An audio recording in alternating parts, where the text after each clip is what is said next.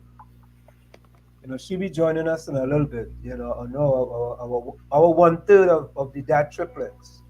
Yeah, Yes, indeed. yeah, she So, be joining so, us. so what's exciting? Well, Tony, there's so much things exciting, eh? Um, well, there is the um.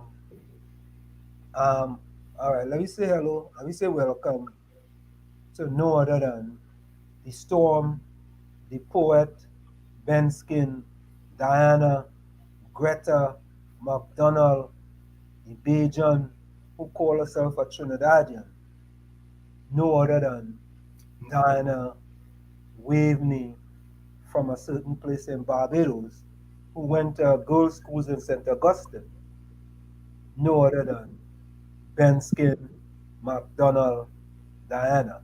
Welcome, Diana. Good evening, villagers. I'm at a cookout there, so I have to go and come. But I see people resigning left, right, and center. Who's that? Who's that? There's resignations across left, right, and center. A deputy fella in Port of Spain, he throwing the towel. Oh yeah, yeah, yeah. The Who's mayor, that? Who's that? mayor. Yeah, Who's deputy that? mayor, he resigned, he throwing the towel. Must been deputy mayor. A deputy mayor in Port of Spain resigned? Yeah, Yes, yeah. He I got resigned yesterday. Yeah, but I news, but I pay them deputy minister. Yes. it. Nah, they know that. Nah. They must was gonna do him something and he resigned. Now he say he fed up trying to he say he fed up trying to do something with nothing. Yep, and he resigned. Okay. What is his name? I'll have to go into my thing and I get it must have to for look you. at it again. Oh, okay. Let me see if I can get I'll it. go. I'll go into my where I posted it. Let me get up in there. You'll get it. Yeah, let me see. Let me see if I can get that. But nobody sent me that message yet. But I thought you Yeah, saw that. yeah, I sent it. hold on. Hmm, Yeah, for the spend the mayor resigns. Yeah. yeah, Let me and see. and and and then the queen of talk, she gave up to Yeah, she resigned. a whole set of people throwing in the towel, boy. Yeah, Except the people that you want to throw in the towel. Ah, Yeah. back on, We back we on will have, that. the people will have to throw in the towel for them. Yeah, boy. That's what's going on. and What's going on, Lord? only see some poll was done, and the NTA. NTA won. You know what I said? I Uh, said I said when I saw that poll, I said, you know what? It wouldn't surprise me if there's an upset in an election in Trinidad. Hmm, you It feel wouldn't so? surprise me hmm, hmm. You that feel neither so? the yellow or the red would win, and some dark horse just run right through the center. One right through the center. That's why I said to Tommy, a whole lot of people are saying it. Because right now, as we know, they're fed up with who they are and they're fed up with the majority, what you call it, the major alternative. And it's the youths, eh? Is the as they say, a youth poll. They didn't, and like I said, they didn't poll the old stalwarts. They polled the youth. The youth is the one that's going to send a message in this election. Oh, let them go ahead. They think that they have everything set, Copa set, and you can't fool them. Don't come and try and fix roads now and jingle thing in front of them. Mm-mm. They're smoking the trees that they tell them to plant in the backyard.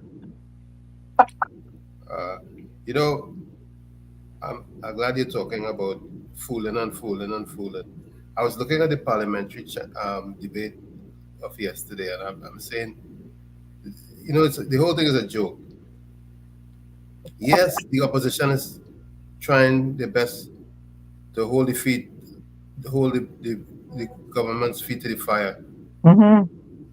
but the government is, what's the word? I'm trying to find the right word.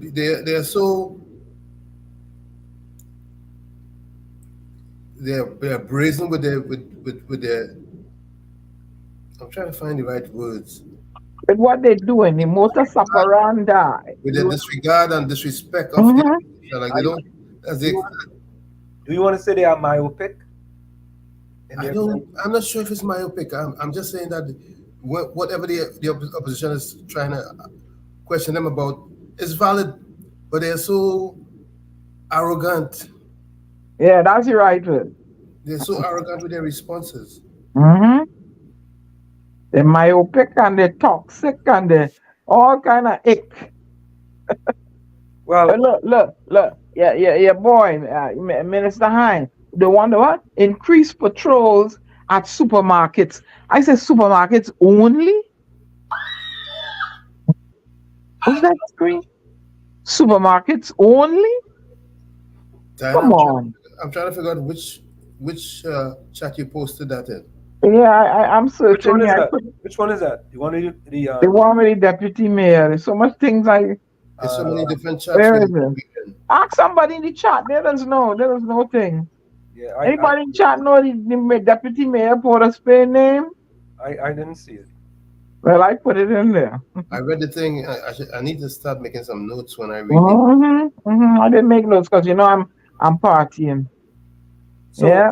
so this is what it is, right? There was a poll done by myob.enttt Mm-hmm. via Instagram, and it was indicated that they have 165,000 followers Plus.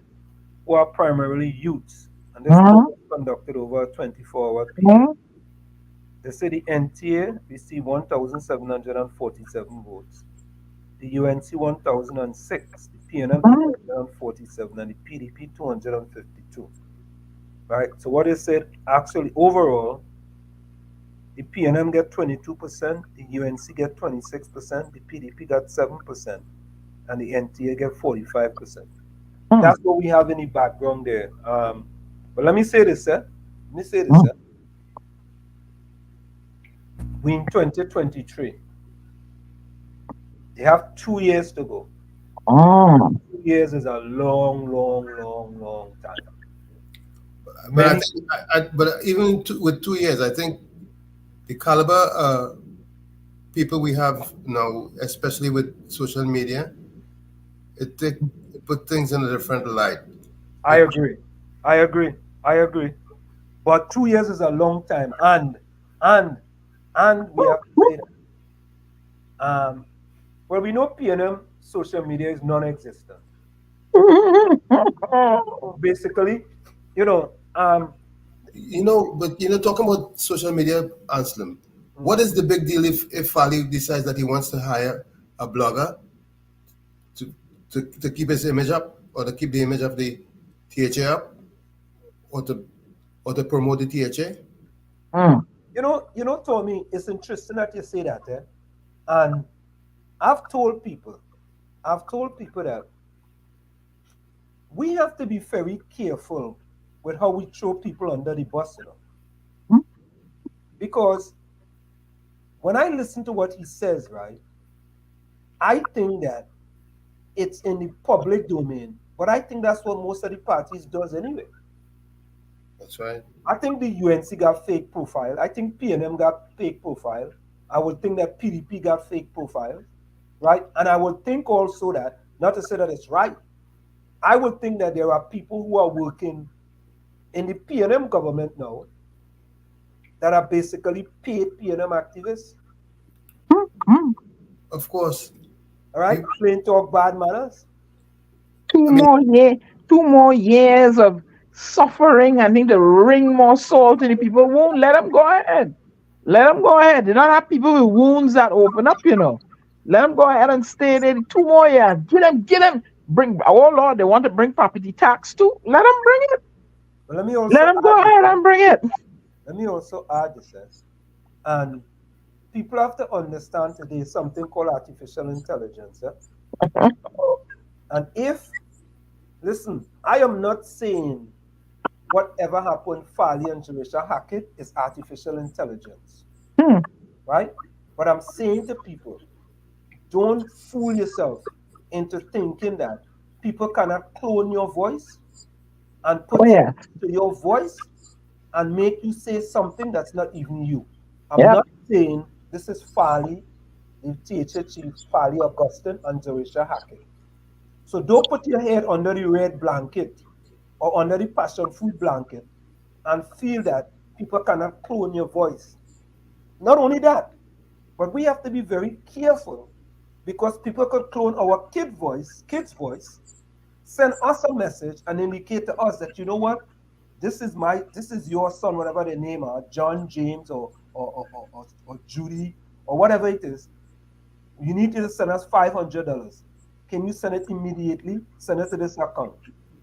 And you might hearing your kid's voice. It's an emergency. Some of us may think to call, some of us may not, and some of us could just send the money because it's your kid's voice, right? So don't put your head under the sand and think that there are not these things that can happen. It could happen, right? And I'm not saying what happened. But Anselm, yeah, you have to. What do you have to do before you get to that stage? You make a pact or something and say, well, when you hear, if you hear the voice and I don't give you the password, you know it ain't me. But Diana, there are people who don't know about it. You know it ain't me. There are So people. anybody pick up and tell me one about they got some relative of mine. So okay, well, they want then. But there are No, people. you can't be so insensitive. I mean, if you gonna pick up a phone, call me and tell me what you got. I said, well, okay, do what you want. I gonna go behind them and call now to find out where the person is they're calling. No, but the They're first thing calling about. you would want to say is put my relative on the phone if that's true. Diana, people that be scammed. People that be scammed all day with all kind of things. People calling them and tell them, Yeah. we have your social security number. Mm-hmm, All kind of things. So all I'm saying is that artificial intelligence is our next level. Next level. And if we are not conscious of artificial intelligence, we can be scammed too. And that's all I'm saying. All I'm saying And why I answer my phone with when I see strange numbers with a different voice. I don't answer my regular. I drop my voice like a man. That's not me. You understand? So if you're not registered in my phone and it called possible spam or whatever, and I'm still going to say, well, okay, you have my relative, go right ahead. I go in and call behind now to find out where the relative's supposed to be. I'm not gonna pick up my money and say, no way, you're calling me and tell no, we're not doing that. Mm-mm. okay, of course. In this day and age. First in the village tonight was Takesha. Keisha. Welcome. Yeah. Hello. Some good night. Good night. Oh, let me mute this. Diana the Storm, good night. Nadia, Lana, Rose, Carice, Marisha, Miss Coover, good night. Albert, Vonnie, Ellis. I didn't see Ellis in a while, you know. Rajvi, Ulrich, Eileen, Troy, Chris, Tropic, Darrell, Ken, Rennie.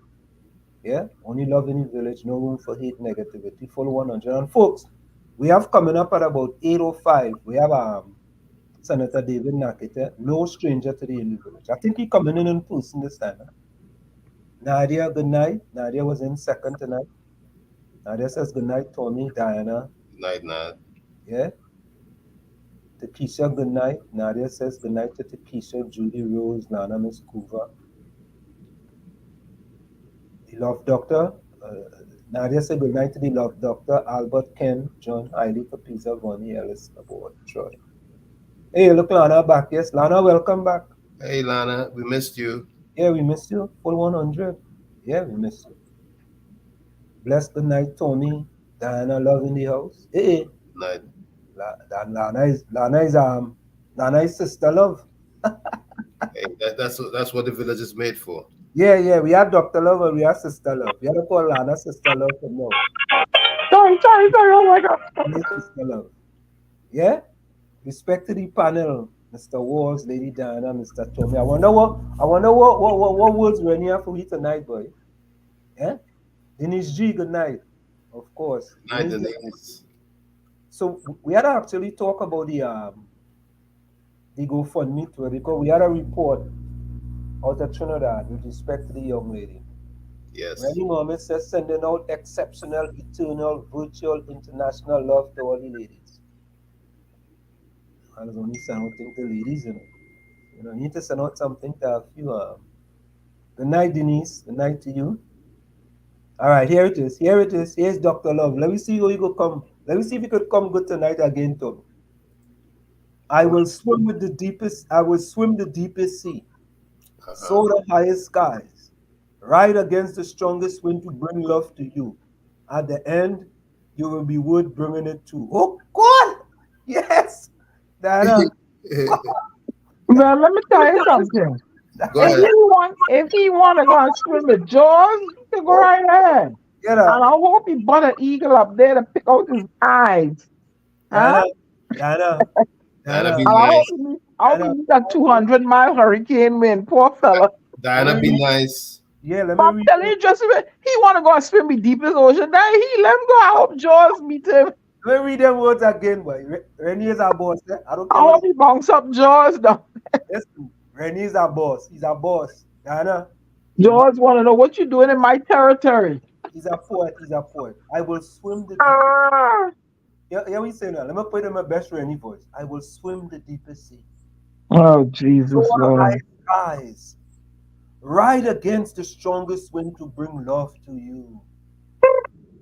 At the end, you will be worth bringing it to. Oh. Hey, nah, I didn't get Rennie the wrong of applause, man. Nah, I didn't game that. Take this, Rennie, boy.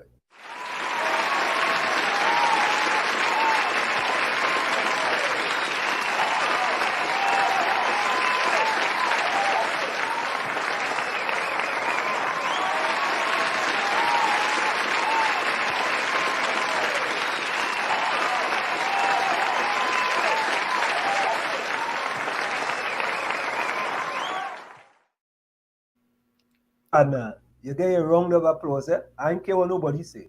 Yeah, Right. yeah. Tommy, you concur, right? Of course, he's working for Diana. But Yeah, Diana, man putting in hard work, but That is he. Let he go and swim with Jaws. I ain't going to swim with Jaws for nobody. the man say he go swim the deepest sea, boy. Yeah, let him go ahead and swim the deepest Ready? sea. You're going with goggles on? Juke tried to swim between Trinidad and Tobago too. Nah, that was no swim. Rennie, you're going with goggles or without goggles? Oh, man. You're going with goggles or without goggles? make sure you have an oxygen tank in case you had to. Nah. Rennie going with no oxygen tank, boy. What's wrong with you? Yeah, he gonna meet Moby Dick under there. Going oxygen tankless. Oh, the whale swallow up the fella in Moby Dick, right? Carice, welcome. Carice says good night, Diana, Anselm, Tony. Good night, Yeah. Curry. The says, cover me while you fix it, Jesus. Yeah. And we want Jesus to cover everybody in the village. Cover my family, Jesus. Cover all those in the village while you fix it. Hey, yeah, buddy. While we fix it. Come in. Covering, man. Yeah, cover the world, Jesus, while you fix it. Yeah. They gotta cover, paint, everything. So what kind of covering we doing in the village? All right. Yeah. Okay, I got the article for the deputy mayor. Okay. Hold on. Cover my mouth so the wrong thing wouldn't come out. Correct is right. Cover all the children while you fix it, Jesus. We doing a lot of covering in the village, man. Yeah. Hey, look, we partner. Pizza come. What's that? Jam them. Look. Alright, come, boy. Alright, come early tonight, boy. Trinidad Margo, welcome. Yeah, Trinidad Margo, all the way from Florida, boy. Vonnie Roberts, Vonnie, good night, boy. Vonnie locked on and listening, boy.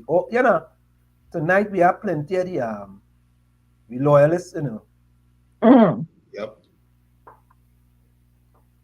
Oh, Trinidad Margo said, did you guys see that Joshua Hercules that you interviewed a short while ago was offered a recurring spot on Synergy's Easy breaking down? Where to go? Full Joshua 100, man. Remember Joshua? You see? Yeah. Where to go? You see, when you come in the village, we want a nice, small, close-knit family. Yeah? He's on Synergy. Yeah, with either me with Stephen Reese, right? Yes, yeah, Stefan Way Reese. to go, way to go. Full 100. Yeah. Huh?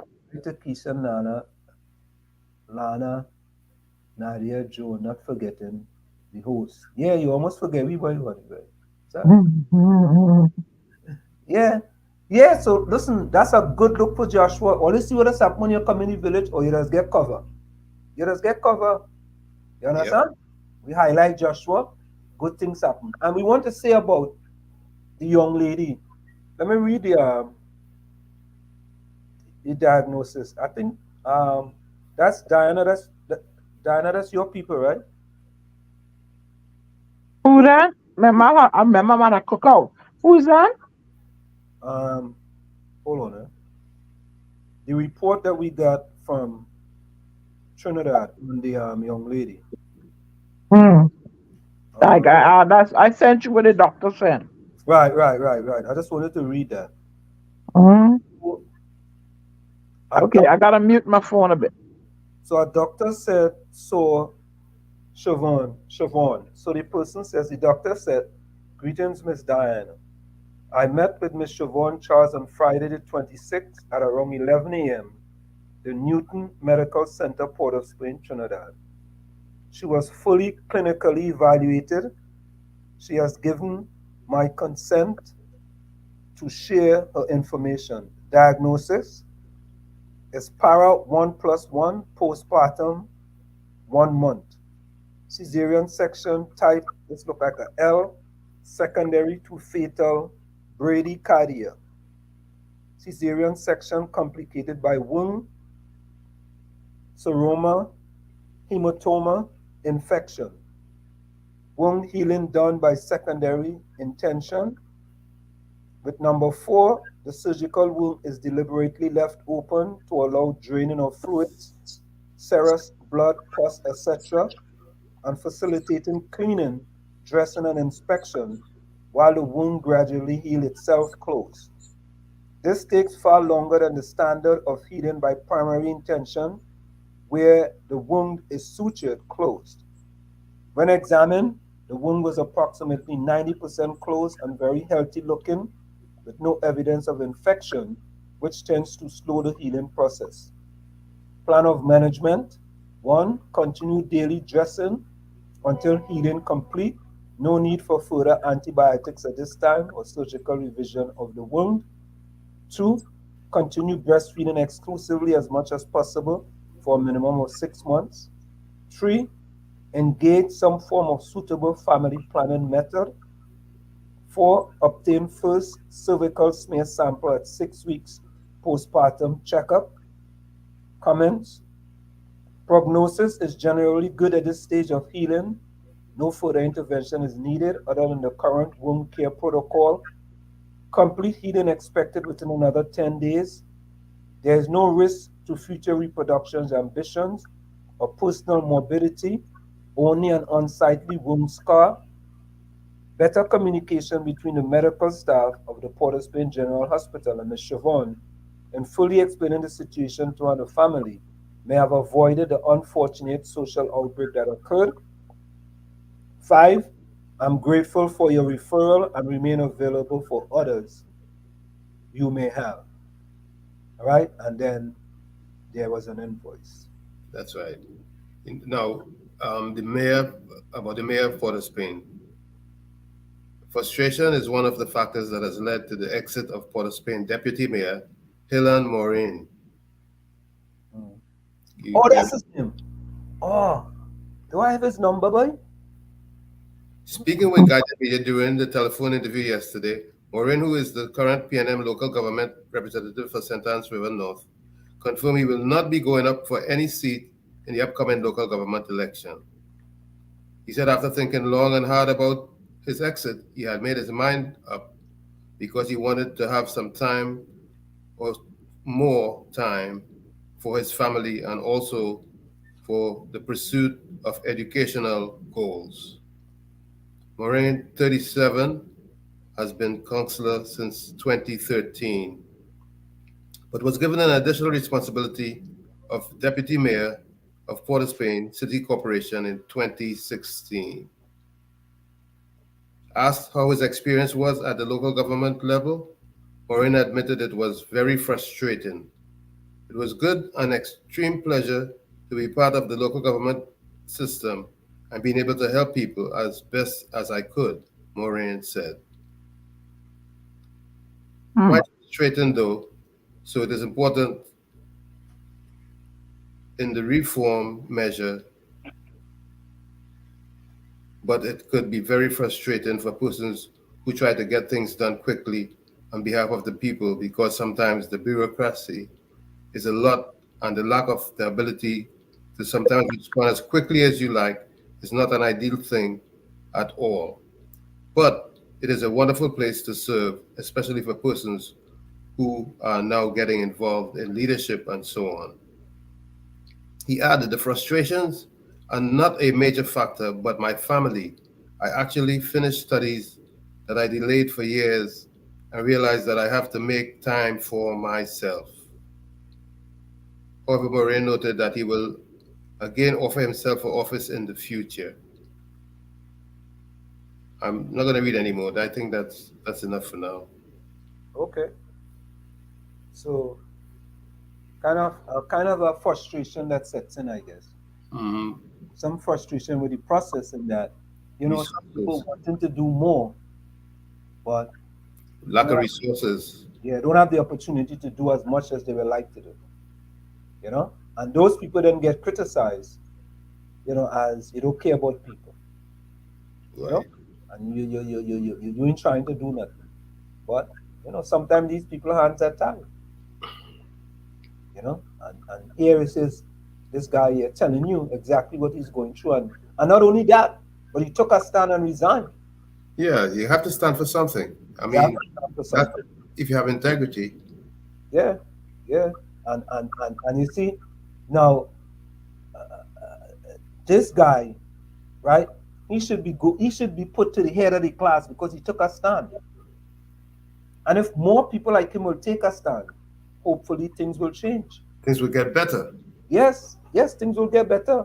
because by him coming out and saying what some of the challenges are doing his work, it would actually reflect on those who are who he report to in the future that they would most likely make a better effort to get things in place so that whoever else has his job or gets his job will be able to do a little more, hopefully, except if Yeah, they just don't care.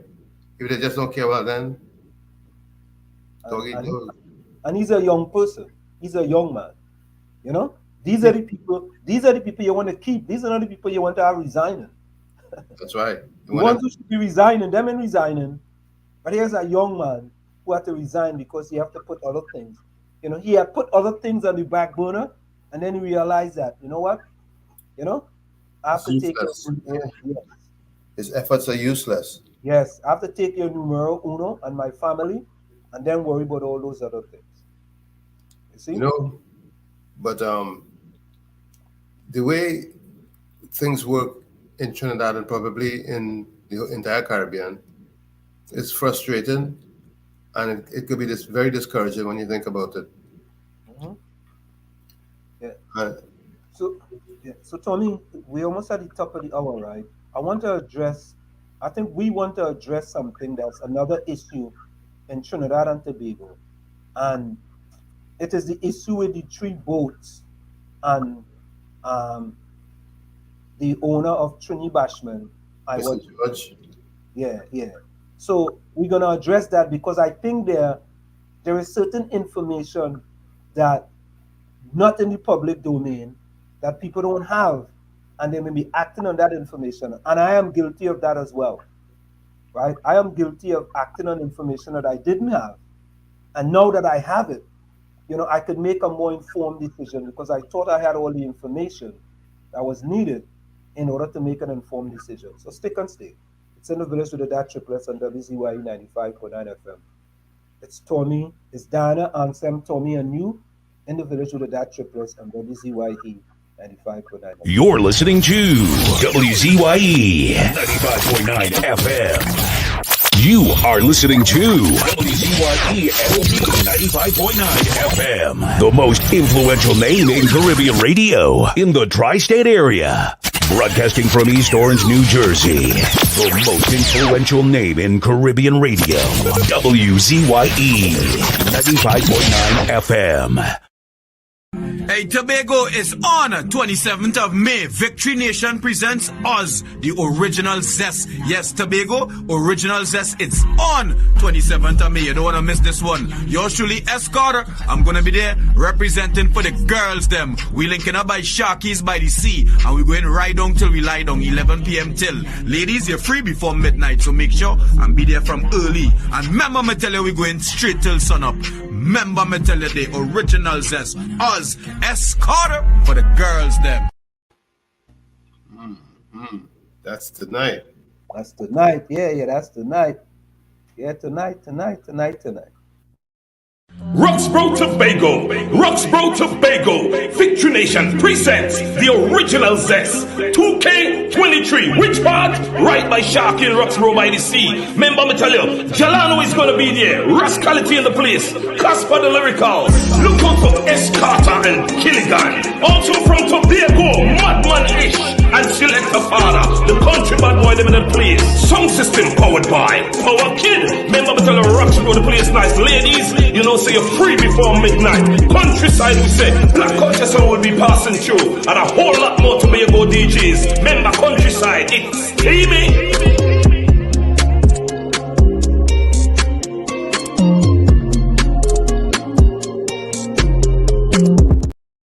Slim. Yeah. So it's no longer Mary Dung, it's Sharkies by the Sea? They renamed it? Tommy is a very intelligent fella, you know.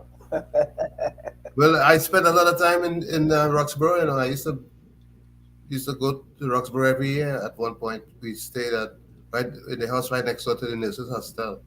Oh, okay. Yeah. They changed it to Sharkies by the Sea, which is right across the street. Yeah, but for full transparency, right? My father owns Sharky by the Sea. Right. For full transparency, yeah, that's my father's place. I remember it used to be Mary Down. We used to go there every night. Yeah. We kind of changed the name to Sharkies to honor his legacy, to Sharkies by the Sea. Okay. Yeah. So I have another brother. He carries the same last name as me, but he has changed his name. His name is now Raz Victory. Raz Victory? Yeah, that's his name. He's an artist? Yeah, he's an artist. Yep. Okay. How you know that? Well, just logically, I mean, when someone changed their name to with a hook like that, you would tend to think that they're in the arts. Yeah, he's in the arts. He does do a lot of beats and things. You know, he very, very good. Very, very good. He was in he lives in Germany, but he's just back home now doing some promotional events, you know, at the club, you know, in order to bring Sharkies by the Sea in Roxborough to a different level. So yeah, but hey, I understand the game, you know. Anselm, remember, I was in the entertainment business for a while myself too. My son he changed his name from the name I gave him. He still has his name, that's his legal name, but he has his art name, his artist name, you know. So that's how it is with these. Yeah, and he's a young person, you know, trying to make it in the music world. He does a lot of beats. He does his own beats, and then, you know, he has his own rhythm as well.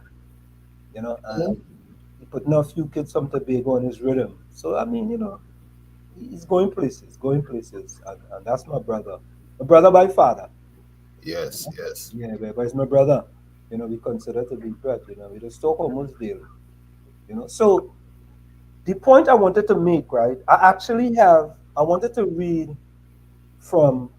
First of all, I want to listen to this video by the chairman of the board, you know, under which the decision with respect to the boat falls under, right? So just to tell you, these are 3 boats that's been, all right, I'm gonna get this here, hold on, let me get this here. These are 3 boats that have been sitting there, you know, we in Trinidad and Tobago just waste money, you know. Oh, you just found out. You know, we buy 3 brand new boats. I think we paid 3 million for each one of them. Was 4 of them, eh? 4 of them. One sink. We ain't hear about that yet. The one that's nobody they ain't talking about that. So that's Right? just dumping money in the ocean. Right. So that one they dump that in the ocean. That sink. Then they have 3 more that was never used, bought and was never used. 3 million each. 9 million, eh? And they still only under different governments. Right? Nothing. And then they had an auction. Let me get the name of the boats and them. Hold on, eh? Let me get the name of the boats and them. Okay, here it is. Here it is. Right? One of the boat name is HSV Malancia, HSV Olivia, HSV Katia, and the MV Sue sink. That one gone through. So those are the 3 bids, 3 boats in question. And they put out a tender and everything for people to bid on the boats. And what happened that I think I don't know what the market value of the boats were, right? Some people say it was 300,000 TT, right? And I'm not sure about that. So they put out a tender and they asked for bids, right? And one person bid on the boat. That was Iowa George. Right. Right? And it was a closed bid, a sealed bid. So in a sealed bid, you would think that if whoever bid, if 10 people bid, they go through the bids and the person with the highest bid wins, right? That's right. So in this situation, there was one bid and that one bidder, right, should win because it's a sealed bid. Right. However, I want you all to listen to the chairman of the board, Newman George, with information that he put on the table that I think is very important. Take a listen to this. This has put forward a request to NIDCO on behalf of her client, Neil Iowa George, to prepare and execute a sale agreement to transfer 3 water taxis to her client. NIDCO has been given until the end of May to act on this or be faced with a lawsuit. It comes as NIDCO, through the Port Authority, invited tenders for 4 of its vessels in October 2022. These are the HSC Katia, the HSC Olivia, the HSC Malancia, purchased for use as water taxis in 2008, and the MV Sue. George submitted his bid in December 2022, and according to Davis, although being the sole bidder, he has not heard from the Port Authority or NIDCO, despite several attempts to get... You guys not hearing it? Tommy, are you hearing it? Yes. Okay. So Well, I'm not hearing it. well, it's something is your phone because I'm hearing it and Tommy's hearing it. All right. Step out a minute. This has put forward a request to NIDCO on behalf of her client, Neil Iowa George, to prepare and execute a sale agreement to transfer 3 water taxis to her client. NIDCO has been given until the end of May to act on this or be faced with a lawsuit. It comes as NIDCO, through the Port Authority, invited tenders for 4 of its vessels in October 2022. These are the HSC Katia, the HSC Olivia, the HSC Malancia, purchased for use as water taxis in 2008, and the MV Sue. George submitted his bid in December 2022, and according to Davis, although being the sole bidder, he has not heard from the Port Authority or NIDCO, despite several attempts to get a response. Chairman of NIDCO, Herbert George, says the conditions under the tendering process were such that the Port Authority was not obligated to any respondent for any of the vessels under the bidding process. One of the clauses said, bids that are substantially below market value shall not be considered. Says that PATT reserves the right to cancel this bid offer process and re-invite respondents at any time.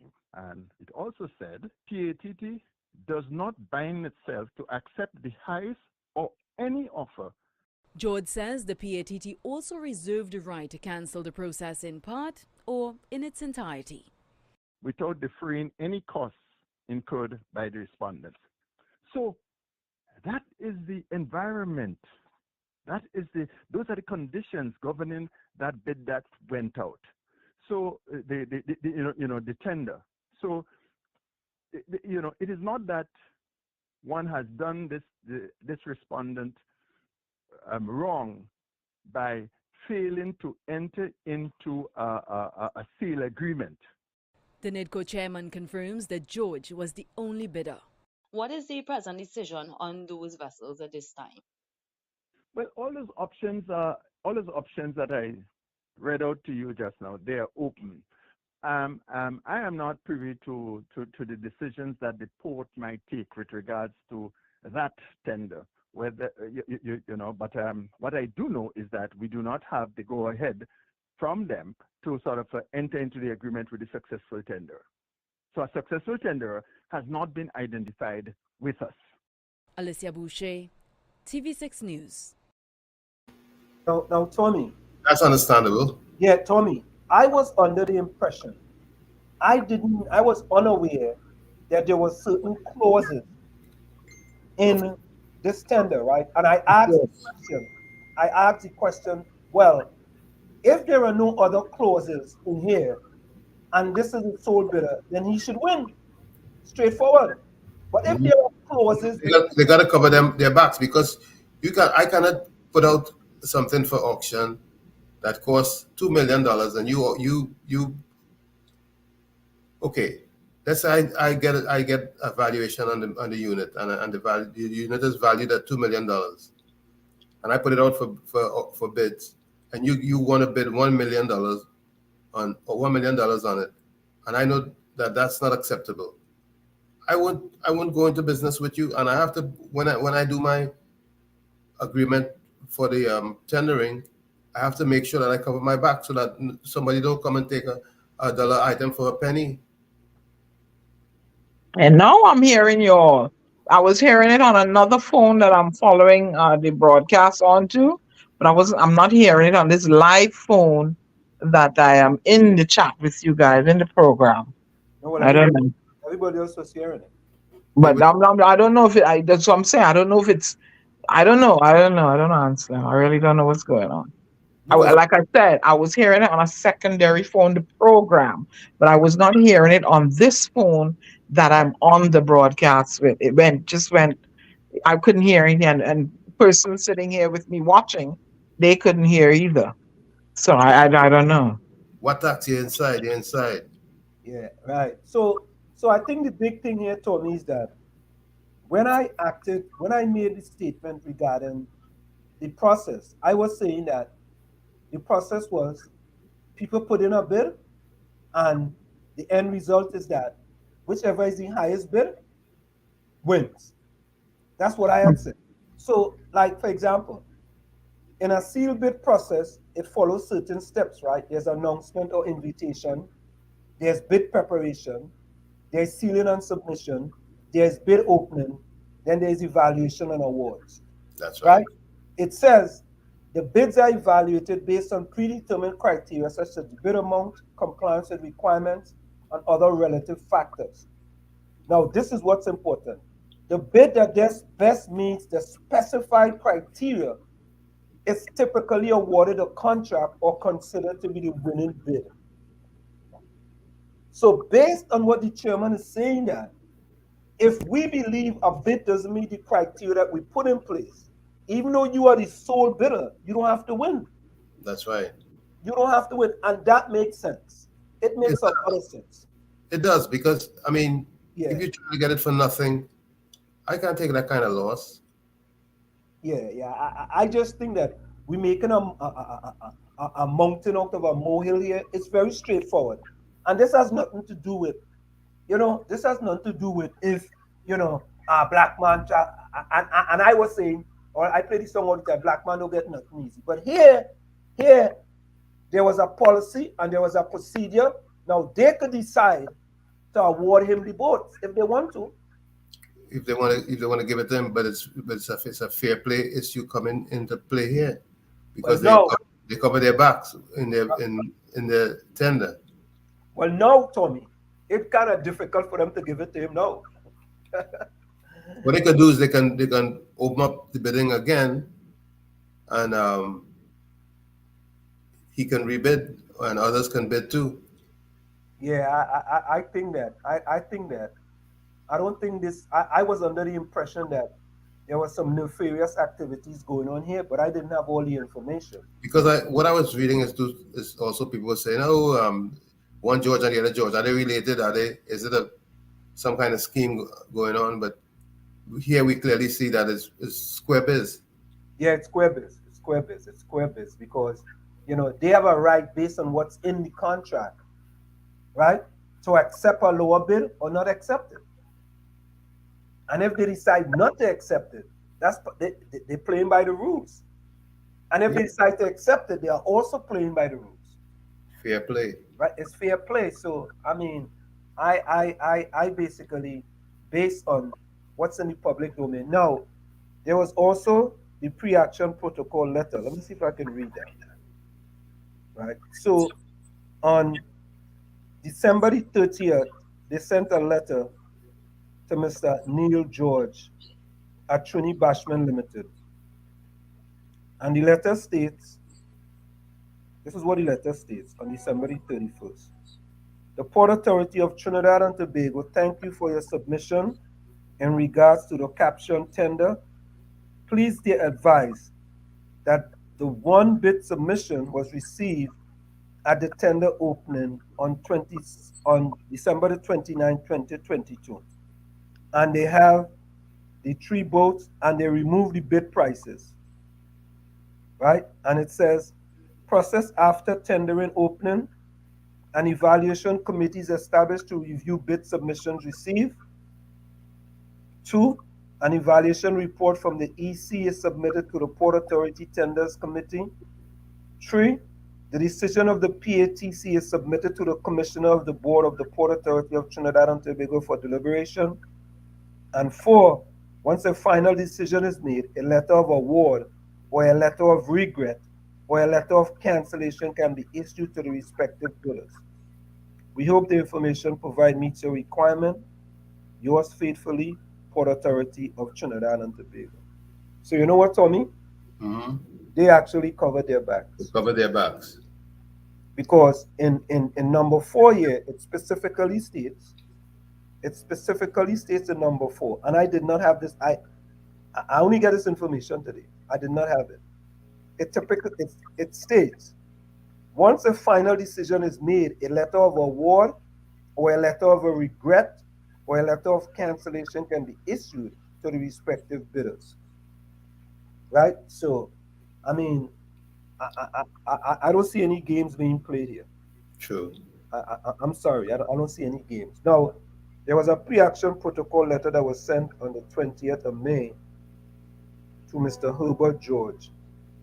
It says specific performance of the sale agreement to transfer the vessels known as HSC Melancia, HSC Olivia, and HSC Katia to Trini Bashment Limited. I refer to the matter caption which I act for on behalf of Mr. Neil George of Trini Bashman Limited of number 56A Marvel Road, Newtown, Port of Spain, in the island of Trinidad. I am instructed by my client that on or around the 29th day of December 2022, he submitted his bid in accordance with the terms and conditions prescribed by the said bid notice of the Port Authority of Trinidad and Tobago, hereinafter referred to as the PATT, on behalf of the National Infrastructure Development Company Limited, referred to as NITCO, and dated the 21st day of October 2022. I'm further instructed that the said bid commission received by the PATT for on behalf of NITCO was in fact the sole bid notice. Please be guided by letter from PATT to my client, dated 30th day, December 2022, which letter herein annexed and marked NGI. Right? Mm-hmm. Let me go. My client advises that he knows of no reason, neither has he been informed by the PATT or NITCO, that the sole respondent in this matter was not in fact successful in his bid to purchase the aforementioned vessels. My client requested a response in the matter by the said letter and to date has received no redress.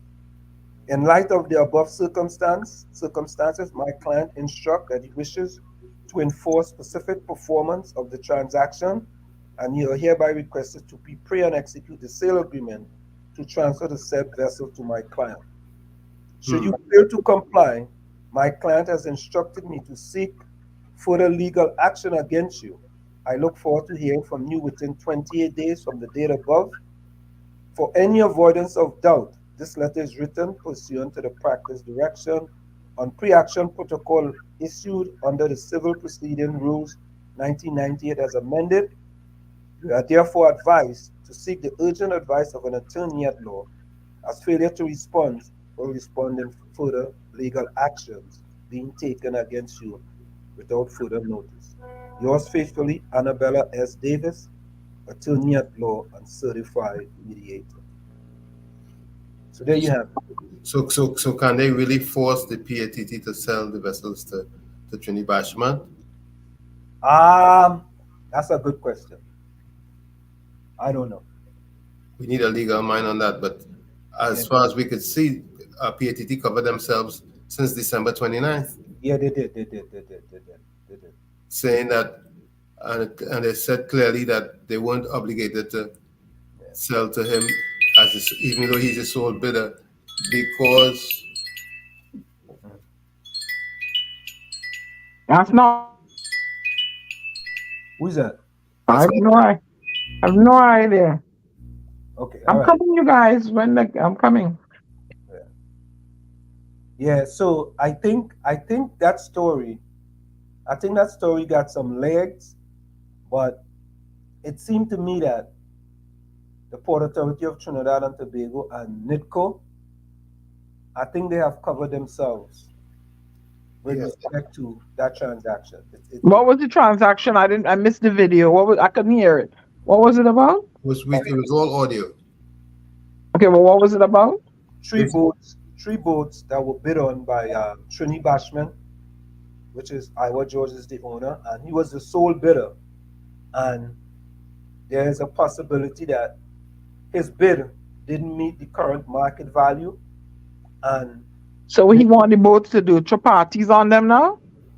But that's what he does with them boats. He uses them for entertainment purposes. Yeah, and how does that put money in poor people's pocket? I don't know. No, I give up.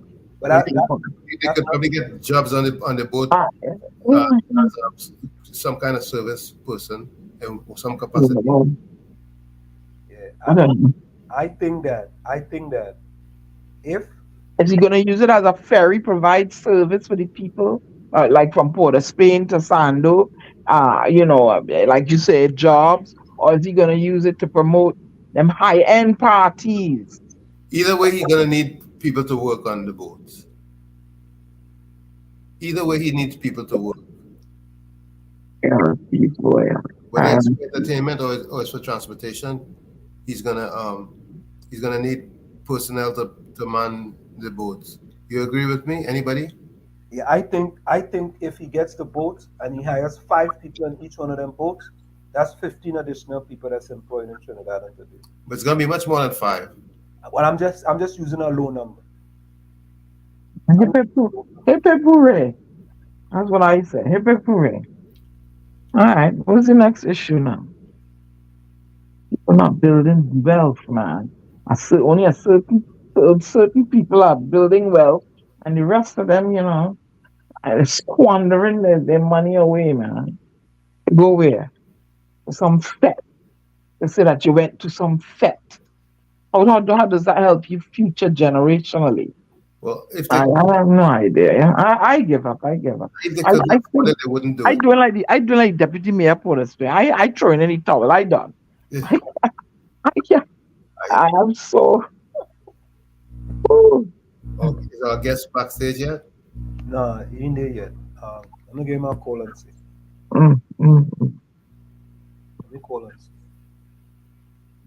That's the goal. To who throw the biggest and fat and fat. Right? That's all. Fat and fat and fat. Fat after fat after fat. Oh, I went on the what was the name of the boat now? MV Sue.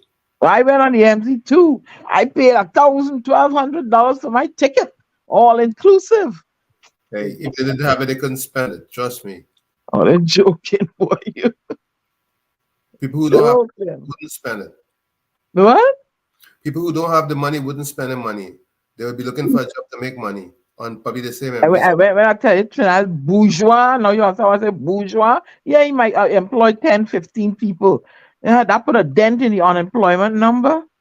I'm talking about, real and real employment that, Anyway, let me just keep my mouth shut because the way I see things, I different. I look through a different color lens. That's what I'm going to say. So even if you're in the tourism business, you're providing a I don't. It's all service. All service, yeah. Yeah, so I mean, at the end of the day, quite a few persons will be employed. I would say if he had those 4 boats running on the sea, he would need probably at least 25 to 30 people to make each one operational. And they're not gonna go and get into the smuggling thing and allow other people to come in the shores, right? No, it's not that kind of a party. I don't. I just want. I want. You can't dock those boats anywhere. You have to dock them on appropriate. Let me set up. I got to call Senator Nakhid. I want more. Close the door. Don't let the music come in. I want more. People coming in here with their things playing music. I'm on air. People crazy. Yeah. I want more things for, something creating better intergenerational wealth and, longevity and this party thing all the time. So, man, I don't know, Tommy. You can't party every day, Diana. It's just like you're not gonna go to a concert every day. I'll give up. No, I won't. Matter of fact, I'll be going to one next Saturday. Yeah, thanks for reminding me. I don't go to a concert every day. You're right. Right. So these boats, once he gets these boats, they're not gonna be trying to take people money every day for party. Probably once a week. Or maybe twice a week. But the same people wouldn't be going every day because it would be. Close the door. Oh my God. It would be this credit union today, tomorrow that bank, tomorrow, this organization having a function on that boat and so on and so forth. That's how it works. And usually persons who would be having affairs on the boat can afford it because it's a business or a service business or something of that sort that's giving or sponsoring the event. Yeah, so and like I said, he probably need at least 25 to 30 persons to man each vessel, starting from the captain to the cook. And you manage each vessel once a week, twice a week, and that creates a long-term employment. I could plan to build a house out of that money. Hey, I don't know, but at least you may be doing that and doing a little gardening too. You never know. You know. Come on, Tommy. I need something more. I don't know. I need something more solid than that, man. Diana, money is to be made, and you have to turn your hand. When you're looking for it, you're looking for it. Yeah, money to be made. You eat a food. So I'm hooked on eat a food. I will never be able to purchase one of them boats like I was George. I will just be able to go and work and clean it up, and I wouldn't get into that sphere where I would own a boat myself too. You understand what I'm talking about now? No, no, I Okay. know I work personally, and I know he had humble beginnings, and he No, listen to he me. was professional. No, that's not what I said. I know. If he had humble beginnings, great beginnings, So, whatever. The no, I'm persons saying that that you he's can't say employing. you cannot say you would never be able to, because you have to try. You have to put your Yeah, best. but come on, Tommy. Come on. You gave me 2 days of work week, right? How am I gonna be able to amass money that I too can own my own boat eventually? That's it. Yeah, that's the question I ask. Do you want a slice of the pie, the crumbles, or you want the recipe? Okay, so I might be in the entertainment business, and I get discovered on that boat, and from that I propel into something or someone very prominent. You tell me that I couldn't buy a boat eventually? Might is the operative word in Trinidad and Tobago. Might is the operative word. Come on. I just, I wanted something more substantial and more wealth building and, capital. And they're realizing, well, hey, I see when my hard work going, I could depend on. But, the nature of the industry, you could plan something and weather come and wash it out. The person cancels and they ain't work that day. It's so iffy, that industry. It's so iffy. So that's just me, right? Because For I example, believe in wealth building. here's what this Now, yeah, how can you build wealth out of $5 okay, here's this. Here's what in today? I don't know. Tobago is a tourist island. You could Mm. you will take one, you'll put it in Tobago to work, hire crew to work the boat, and every so often, or maybe how many days a week, you have a tourist cruise around the island using one of them boats, and you're making. Listen, it's creativity when it comes to business. Yeah, I'm not knocking the fella for that trying. I just looking at those that would be lucky enough to get a pick on the boats. Yeah. How do I have, is the long term employment certainty? That's what's needed in Trinidad and Tobago now, There's Oh, I there's mean, no, I'm talking because I know what he has done. He mm, he bought a station, a radio station, mm, and grew it to the point where he hired so many people, and so many people lives and is making a good living from his efforts. So okay. All right. I say every parade. and But he's and he's doing quite a yeoman's job helping a on the. hooray, him, hooray. But I still think, I want something more for the people, man. More, more, more. I just don't want 2 day a weekend. If it's if it's, something more substantial and more concrete and more, Well, that just like I means, said, with this radio station, it's 7 days a week, 24 okay, hours. well, I'm not talking about the radio. I am not talking about the radio station. But I'm I'm saying talking about the boat. is that he has a propensity for doing business and making business and giving Okay, so well, we'll leave leave it alone. Let the cows come home. Then I just wanted something more substantial, more, right? Instead of affect on the food I eat, the food and oh, So folks, let's call Senator Nakhid and see if we could get him in the village here. okay. Hold on a And minute. if you all don't hear me, I'm with my guests. Okay. Okay, all right. So let's call Senator Nakhid. So while you call Senator Nakhid, Anselm, Yeah. do you think Iowa could make good business with those boats if he got them? Yeah. Senator Nakhid, welcome to In the Village with the DAT Triplets and WZYE 95.9 FM. How are you doing, sir? I'm fine. Thanks for your invitation. Yeah, wonderful. It's always glad for you to come join us here in the village. How was your day? How was your day been? My day has been so fun. Anselm, can you hear me? Yeah, Tommy. Hold on, Tommy. I'm hearing you. I'm not hearing him. You're not hearing him? Hold on. Let me check something. Hold on, Senator. 1 minute. Let me just check something here. Audio.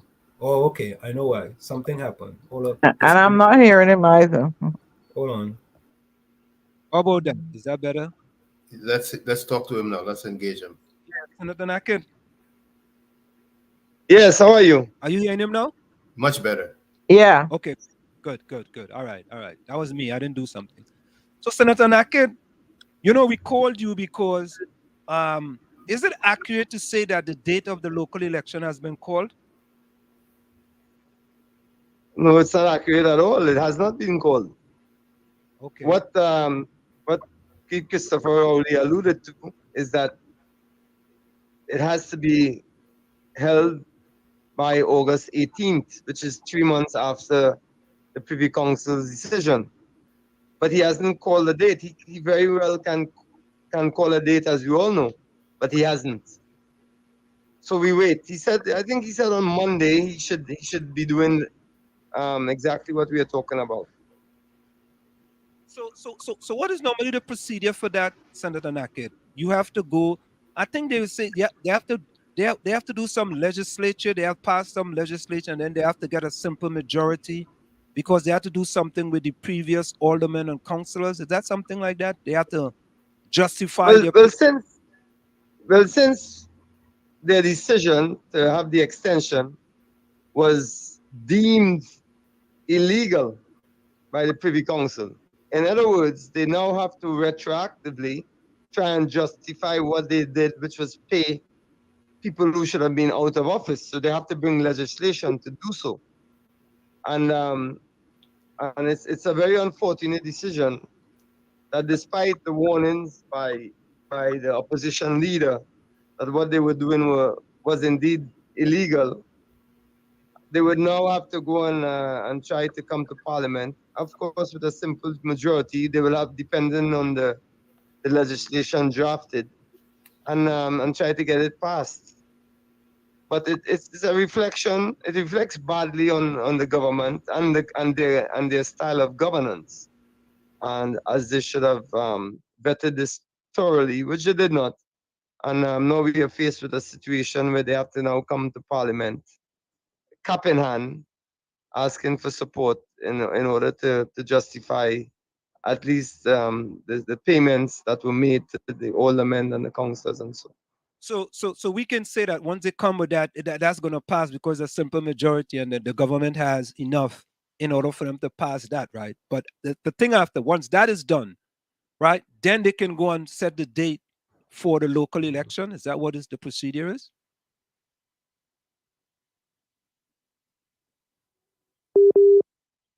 All right, folks, we on WhatsApp, so he's connecting. Yeah. So. Hello. Yeah. You were just reconnecting just now. Go ahead. Right. They do not need to do one in order to do the other. You can very well set the date of the elections. The decision has been handed down. It's a binding decision. They have to comply with the Privy Council's ruling.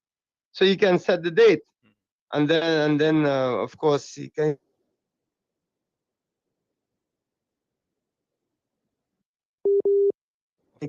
bring whatever legislation they. Hello? Yeah, we're hearing you. Can you hear me? Yes. Yeah. So yes. So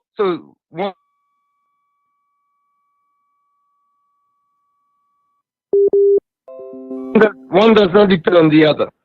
Okay. So if they wanted to call the election, they could have called the election, right? Yes, they could have called the election the day after that decision was handed down. Now, with the local election, right, is it 14 corporations? Is that accurate? That is very accurate. Okay. 14 corporations. And what is the current breakdown of the corporations, if you know? Well, you have Sawan Lavantel Corporation, you have Tinapuna Piaco Corporation, you have Point 14, you have Digo Martin, you have all those corporations. Right. I wasn't trying to question whether you know all the corporations. That's exactly what your question sounded like. No. I wasn't trying to question that. I was just questioning what is the breakdown now as far as what UNC have and what PNM has. That's what I was trying to figure out. Okay. I think the PNM controls more. Let's put it that way. All right, yeah. Right now, No, that's fine. which is it's normal for a sitting government to control most of the corporations, but usually, as what will happen, what will transpire in the next government elections, when a government performs poorly, as the PNM has done, people tend to take out their ire and their wrath in the local government elections, which I think they will do. And I think they stand to lose a couple of those corporations in the next local government election. So Senator Nakhid, what I hear you saying is that this is the calm before the storm with respect to the general election coming up in 2025. If the UNC should garner any more of the corporations from the PNM, that will be a message that they are sending to the people, sending to the PNM with respect to the general election in 2025. Yeah, of course, it will send a message. We don't know how accurate that message will be. I mean, people might well decide to go against whatever party they normally vote for in the local government, and then in the general elections go with their party again. I mean, but it does indicate that there is a certain change of temperature within the electorate, and a local government, that's what it does. And especially right now when you have a situation of crime being so high, and unemployment being so high, and food prices being so high, and people very much disenchanted with the Prime Minister and his cabinet. I think it doesn't bode well should they do badly in the local government. It could make the country ungovernable for the PNM in the following 2 years, or a year and a half. Senator Nakhid, can you hear me? I hear you perfectly. Good evening, sir. Good evening. Now, we have the PNM and we have the UNC, and we also have another party that seems to be knocking on the door very loudly, the NTA. What do you think can possibly happen if the NTA is fielded in local elections, let's say in many or most of the corporations? You said the NTA is knocking, and I don't know what gives you that impression. Well, I'm going based on the results of an unscientific poll that we read today. Based on the results of a unscientific poll that was read today. Of an unscientific. Okay. Well, yeah, we are a democracy, and everybody is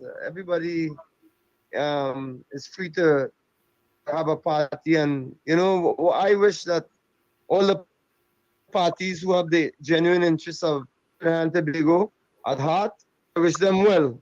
But I can't comment. I am only interested in how the party that I represent, how we do, and in pushing our agenda forward in order to make this country a better place for all our people. So I am not prepared to comment on any other party other than the party who is in government, who has us in this mess, in these dire straits. I will comment on them. But any aspiring party or aspirants, and so it's not of any concern to me. Respect. So just for information, Senator Nakhid, right? It was conducted by myob.ent via Instagram, and they have 165,000 followers, and who are primarily youths. And the NTA received 1,747 votes. The UNC received 1,006 votes. The PNM received 847, and the PDP received 252. That's just for informational purposes. Okay, that's what Tommy was talking about. You're reading information that was sent out. You are not reading information that has been independently verified, because same thing you read out there. Uh-huh. No, I do not know. I mean, I could have a poll done tomorrow, for example. In our beautiful country of Trinidad and Tobago in the United States, I could have a poll done tomorrow for proclaiming me king of Africa. Senator Nakhid. Poll done. No, go ahead. Yeah, Senator Nakhid, this is Miss Benskin. How are you doing? Anna, let him finish, please. Oh, I didn't hear him. I'm not hearing. I can, should I finish? Yeah, go ahead and finish. So I can have a poll done proclaiming me king of Africa. That's perfect. And especially on how social media is now, I could have it set up. And then, I mean, I don't know how seriously we have to take these things. And as I said before, any aspiring party or aspirants to make our country a better place, I am all for it. But I am not for information that is not independently verified to be disseminated like it's actual fact. I'm not for that. Okay. I'm very much a fact-based, fact-driven individual when it comes to my work. Okay. Yeah, Diana, go ahead. Okay. All right, it's done now. Okay, Senator Nakhid, this is Miss Benskin. How are you doing? I'm fine. How are Good. you? I'm great, highly flavored and blessed. I want to ask a question. Let's say the local election. No, let me rephrase myself. Can the leadership of the parties reshuffle the party positions when they see the results of a local election to make themselves more favorable for the general election? Well, I think that's one of the purposes of our local government elections, that parties then can take stock of where they are with the electorate. I think that would be pretty obvious. And that's why you have midterm elections also in the United States, so parties can get an idea of what they need to do, as you've said, to reshuffle and recalibrate and figure out what they need to do to appear palatable to the electorate. So what you've said is spot on. Okay, just wanted to be known. I thank you very much, sir. So You're Senator welcome. Nakhid, what would you be personally doing as far as trying to enhance your party during this upcoming local election? Like for your, like in the community that you went up for during the last election, what would you be personally doing? What are some of the things that you have done, currently doing, going to be doing? Well, what I have done personally is always in line with the directive of our political leader and the national executive. So what I've been doing is what I've been doing for the last 3 years while I'm in the Senate, which is basically trying to educate the constituents of Tinapuna, St. Joseph, Lavantil, educate them as to their conditions, their reality. In conjunction with that, I do work on the ground. I give out hampers, I meet the people in all those places. Those are the places that I grew up in. I grew up, part of my growing up was in Picton, in Lavantil, in St. Joseph, Akono, in Charfleur, Mongdo. All these areas are very familiar to me. And I just want to help the East-West corridor as much as I can. And to do that, I have to, well, I don't have to alert anybody. People just have to pass up and down the East-West corridor, pass on the bus chute and see what Beetham Gardens look like. It certainly ain't no gardens. You go to Hope Gardens in the Beetham as well, where it looks like there's no hope. And funny enough, all these areas are areas that the PNM has represented directly for over 62 years. And all of them are abject poverty, depressed areas, little or no economic activity to speak of, little or no sporting activity to speak of. I mean, the place is a mess. I do not care if you're a PNM or UNC or whatever party. the place is in a mess, and the PNM is directly responsible, having controlled this country for pretty much 52 years of our existence.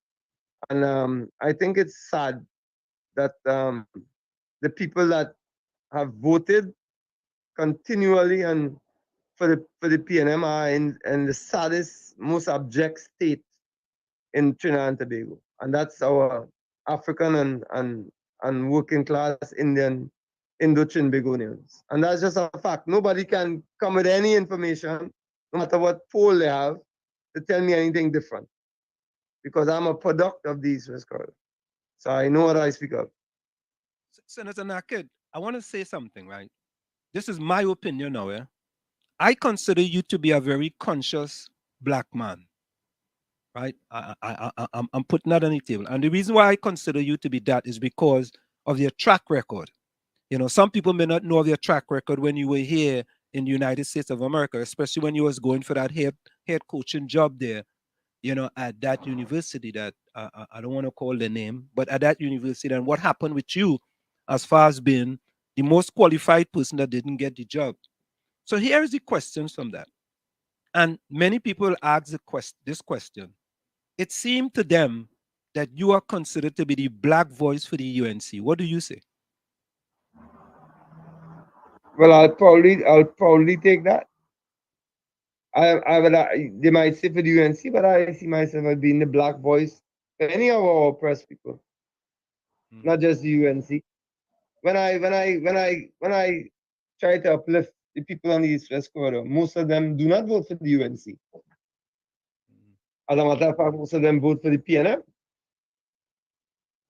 And I had been told that when I came into politics here by a very close friend, Wayne Sturge, and I never forget, he said, the people that you are trying to help are the people that will curse you. Those are the ones that will curse you. And it turned out to be so, but it doesn't mean that I have to shirk from what I set my objective to be, which is to uplift the East-West corridor. You fix the East-West corridor, you fix Trinidad and Tobago. Agreed? Yeah, absolutely. One full 100. All right. I'm from Chumakak, you say, it's Chumakak Lavantel I grew up, you know. Yeah, but even more people in Chumakak, Lavantel, and in Mova, and all never did. All these places in St. Barb's, Picton, all of those places are still places that I haven't yet brought to account, or brought the people who have placed them in that situation. They haven't brought the PNM to account. They haven't, and it remains a mystery to me why that is so. You know, when you vote for your own demise, it says something about your psychological state, doesn't it? Yeah, you know, Senator Nakhid, I will say this, right? I left Trinidad and Tobago in 1977. I left Chumakak Lavantel in 1977. And almost 45 years later, or 46 years later, right? Chumakak, where I left in 1977, you could say is 50% worse than when I left there. And it's unfortunate that for many of those years, the People's National Movement was in power. And people can say what they want, that is facts. When I come back home to Chumakak, Lavantel, I just want to cry. Cry because of the condition it's in. Right? But I don't know what it's going to take for the people to decide that, you know what? We can't continue this way. I don't know what it's going to take. Maybe you can tell me what it's going to take. I don't know. Well, it's very simple. And it might sound redundant, but it's going to take that you vote for somebody other than the people who place you in that position. Because you said most of the time PNM is in power. But that particular area, Chumakak, Lavantil, I would have you know that PNM has been the representatives of that area, not for most of the time, for every single year of our independence. They have never lost that seat, the PNM, not even in the time of NAR. So they have they have had, in other words, they've had resources from our national patrimony to be able to uplift that area, and they haven't. They haven't, brother. And you have to ask yourself why. Why every other community in this country has benefited and prospered under the PNM? Why the Chinese community has been uplifted from less than working class citizens, less than poor, to be among some of the richest people in the country. The same with the Syrians. The same with some of the East Indians. Why our African people who have voted for the PNM for all of their lives remain the most in abject poverty and in dilapidated conditions and housing? I mean, just pass up the highway and pass by Maloney and see the virtual hot boxes they have the people living in Maloney. It's disgraceful. Pass in anywhere else down in any of the poor areas along the east-west corridor, and they have them living cheek by jowl in those communities, one on top of the other. And what they do to keep that ensconced and keep that alive for them is just race talk. Rowley will just talk race, or Manning was the same, Williams certainly the same. They just talk a lot of race talk that has no relevance to improving their lives. No relevance whatsoever. But they know that race plays. It's a tune that plays well. But Senator Nakhid, I think that we here in the diaspora, race talk comes from both sides of the political divide. You may not agree with that, but it's my belief that the race talk comes from both sides of the political divide. And I wanted to ask an additional question. Okay, if the PNM have been so bad in Laventille, especially Laventille West, then why hasn't the UNC made any inroads into Laventille, into showing the people something different? Because I remember the last candidate for the UNC, I forget the fella name, I forget his name now. The one for Laventille West and the one for Mova Laventille East, right? I remember them. And from what I've been told is that the resources that they needed in order to really make an inroads into Laventille West and Laventille East was not available to them from your party. That's what I was told. I don't know how true it is. I'm just saying what I was told, right? And the question is, how come in all the years that the UNC have been in existence, they are not able to make inroads into Laventille West and Laventille East, Mova Laventille East? Well, Senator, simple. I said Senator, hold on. Before you answer the question, we want to go for a quick station identification. You have a few more minutes? Yes, I do. All right, so so stick right here. We're going to go for a quick station identification. It's in the village with the DAT Triplets on WZYE 95.9 FM. We have with us tonight, Senator David Nakhid. He has joined us, and we're having a very spirited discussion regarding politics in Trinidad and Tobago. So, folks, stick and stay. It's Diana, Anselm, Tommy, and you in the village with the DAT Triplets on WZYE 95.9 FM. We'll be right back after this. You're listening to WZYE 95.9 FM. You are listening to WZYE 95.9 FM, the most influential name in Caribbean radio in the tri-state area. Broadcasting from East Orange, New Jersey, the most influential name in Caribbean radio, WZYE 95.9 FM. Hey, Tobago is on 27th of May. Victory Nation presents us, the original Zest. Yes, Tobago, original Zest. It's on 27th of May. You don't want to miss this one. Yours truly, Escort.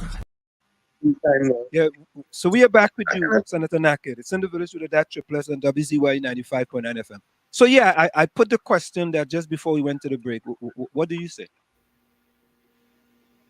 Well, it's exactly what I told you before. It has to do with what is the racial boogeyman that plays well with the PNM, and the idea that that Indians somehow in their blackness are very different from Africans in their blackness, which it's not true at all.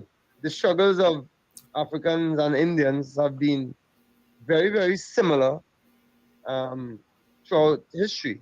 I mean, they are also come from a place of oppression, Not as in my opinion, not as much as our people, but they do come from a place of oppression, and they are considered black skinned people, no matter how sometimes we hear things like brown and black. I mean, we are all black people. In the world of reality, once you're not white, you're black. And I think people realize that once they reach the soils of America, as you would know. So it is what it is. Having said that, I do not think that it's fair to say that the UNC has not put resources into these areas to make a serious dent. I wouldn't say that at all. What I would say is that the older generations that have perpetuated the misery, because you have to remember that you cannot take it out of context. There's a perpetual You're listening misery to in those. WZYE 95.9 FM, Maplewood, New Jersey, broadcasting from Essex County. Sorry about that. Go ahead. That was automatic something. Go ahead. That's all right. There's a perpetual misery that takes place in these areas that you described, Chumakak and in Laventil, Mova Laventil East, and all these places. There's misery that's going on there, and it's up to the people. Hello. Yeah, you there? Go Hello. ahead. Yeah, you there? Yes, and the people who are paying, who are suffering for the choices that their parents and grandparents made. I think it's up to them to turn, to make that change. They are the ones who are suffering. I mean, the thought pattern of people like my uncles who from Picton and so, Rudolph Charles and his brothers and so. I mean, they are now realizing that hope that they had placed in the PNM was a misplaced hope. Doesn't mean they do not still support the PNM. It doesn't mean that, but they do realize and acknowledge that was a misplaced hope. The belief that they had in the PNM and what the PNM should have had that vision for our people in those areas has been misplaced, has been abused. Because we don't have to make any survey or poll to know that. We just have to pass through those areas, as you've said, and seen the decline in everything, the infrastructure and the family life, the homes, everything, the community. They are being destroyed in those areas. The PNM use those areas only to serve the 1% that supports the PNM. In other words, the people who come out of those communities, they could work as a security guard, no problem. They could work in a fast food outlet, no problem. But let them go to the bank. Let the PNM take them to the banks to get a loan to start their own business. You think that happening? Never. Never. PNM not interested in that. Rowley not interested in that. But are there programs in the Ministry of Youth Development to help youths in the country? What programs that they closed down in 2017, 2018, and only now in the last month because they realized that they're midway term towards the 2025 elections. They're trying to be. Let me tell you something. I'll give you facts here. Under UNC, you had 4,000 youths in those areas, between 2,000 and 4,000 youths in those areas that we speak of who are graduating from skill centers.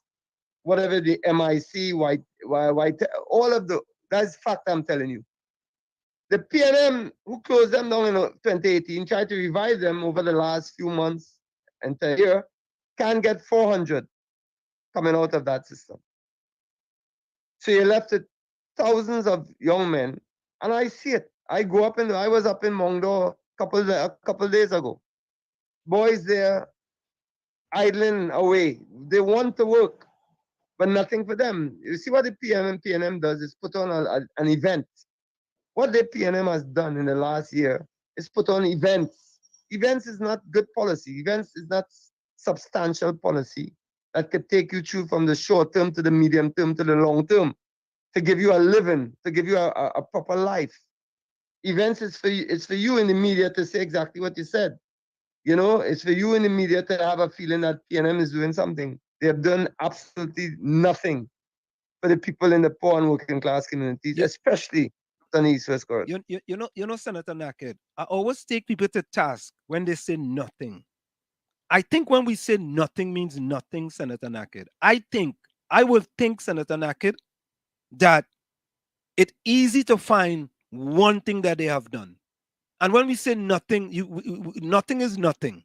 It's 100%. Everything comes out of 100%. When we say nothing means 100% was not done. Is that really an accurate statement to say that? It is the most accurate statement I've made since I'm speaking with you in for over how many months. Let me tell you why. When you're dealing with the lives of people, when you have the national patrimony in your hands, when you do not use those resources to uplift black lives in those communities, when you take it and you give it to your Arwari family, to Young's family, and all those families, you've done absolutely nothing. When you let one or two pass through for you to say, well, what is one or two passing through? That must be some measure of success. It's absolutely nothing. You have thousands of those young men in those communities who need help, who need work, who need a pathway through education. Rowley, and they cut education by 400 million. 400 million. They cut scholarships, turn it into selective bursaries. Come on, are you kidding here? What do you want me to say? They've done something? They've done absolutely nothing. They are criminal in their activity. If I want to tell you where they have reached, the country has reached, they are criminal. I make no apologies for anything I've said about this PNM. Because I've seen these communities. I've seen people that I grew up playing football with, where they are, where their children are. Before we could look to education for an exit towards freedom, economic freedom. They've cut that. What does that tell you? What does that tell you? Come on. You all want to look at the reality of the situation through some kind of lenses to tell me that PNM has something redemptive about them. There's nothing redemptive about, especially this PNM. Nothing whatsoever. Yes, Senator Nakhid. I'm gonna stand by. I hear you, but I'm gonna stand by. When you say nothing, you can say that they have not done enough. But when you say nothing, nothing is nothing. But we're not gonna debate that. Brother, yeah, the semantics might be all well and good, but to the mother and father, who would have thought that scraping to send their child to school, maybe to Rosary Boys or to Nelson Street, and then get him to some kind of school for education, and then all of a sudden there's no tech book. That has been cut by the PNM. Tech book cut by the PNM. Another avenue, sports. You have a sports ministry, imagine that, where Imbert could say in Parliament that they put 200 million, but 170 million of that is towards infrastructure, Skinner Park and so. For them, give it to the contractors, Kusal and Sami and them, give it to them, all that millions, but human resource development, no. So they're all about lies. They're all about distractions. And they will get people in the media to probably say, and I know you have good intentions, but what you're saying is misguided. When I say they've done nothing, it's nothing, because you're looking at the larger picture of the communities within along the East-West corridor. So when you tell me they have done at least one thing, I said, no, that is semantics that does not serve the purpose of a government. You are listening to WZ. Go ahead. Yeah, that's what I have to say. So I'm not going to get caught up in semantics. They've done nothing. Given the kind of money spent, I'll give you. You know what money was spent, and so there are billions of dollars social development. What community development have you seen? You just told me in Chumakak, 50 years you've seen nothing, and it's going down 50%. I can tell you the same about every single community. Tinapuna looks like a ghetto from the inside out. Tinapuna, nothing has changed. Nothing has changed. Every community that the PNM has been in control of, especially where our African and Indian people are, they've turned it into a ghetto. But and I think intentionally so. But Senator Nakhid, between 2010 and 2015, the party that you support now was in power, and Chumakak didn't get any better. Well, ask the people of Chumakak. And they will tell you at least under the UNC, they had a living, they had access to skill centers. And in 5 years, you cannot do, it's interesting when people make those kind of statements and you tell them, well, UNC was in government for 5 years and PNM was in government for 50 years. And they say, yeah, well, they're in government. It's not so at all. I mean, you comparing apples and oranges. 5 years as compared under Kamala. But Senator, I criticized the PNM. Some people No. I'm not talking about when I say you. I'm not talking about you in particular. Okay. Some I'm people just don't even saying want. Some people that, don't go there. They don't go there. They just leave it alone. I criticize it, but then I just ask the question. I know for a fact that, listen, one good thing came out of the UNC in Chumaka Clavantel that I know about is that when the building burned down in 2011, the UNC immediately relocated the people to Oropun. That was an excellent thing, right? That was an excellent thing. However, well, I could give you more than that. The much maligned that the PNM has attacked, but they only attack it on the parliament under parliamentary privilege. The much maligned live sports that they talk about, that this was done. Ask the people of Chumakak, what kind of work was done there? How many of them were receiving meals twice a day? The kind of talent identification was coming out of Chumakak under the then Minister of Sport, Annie Roberts.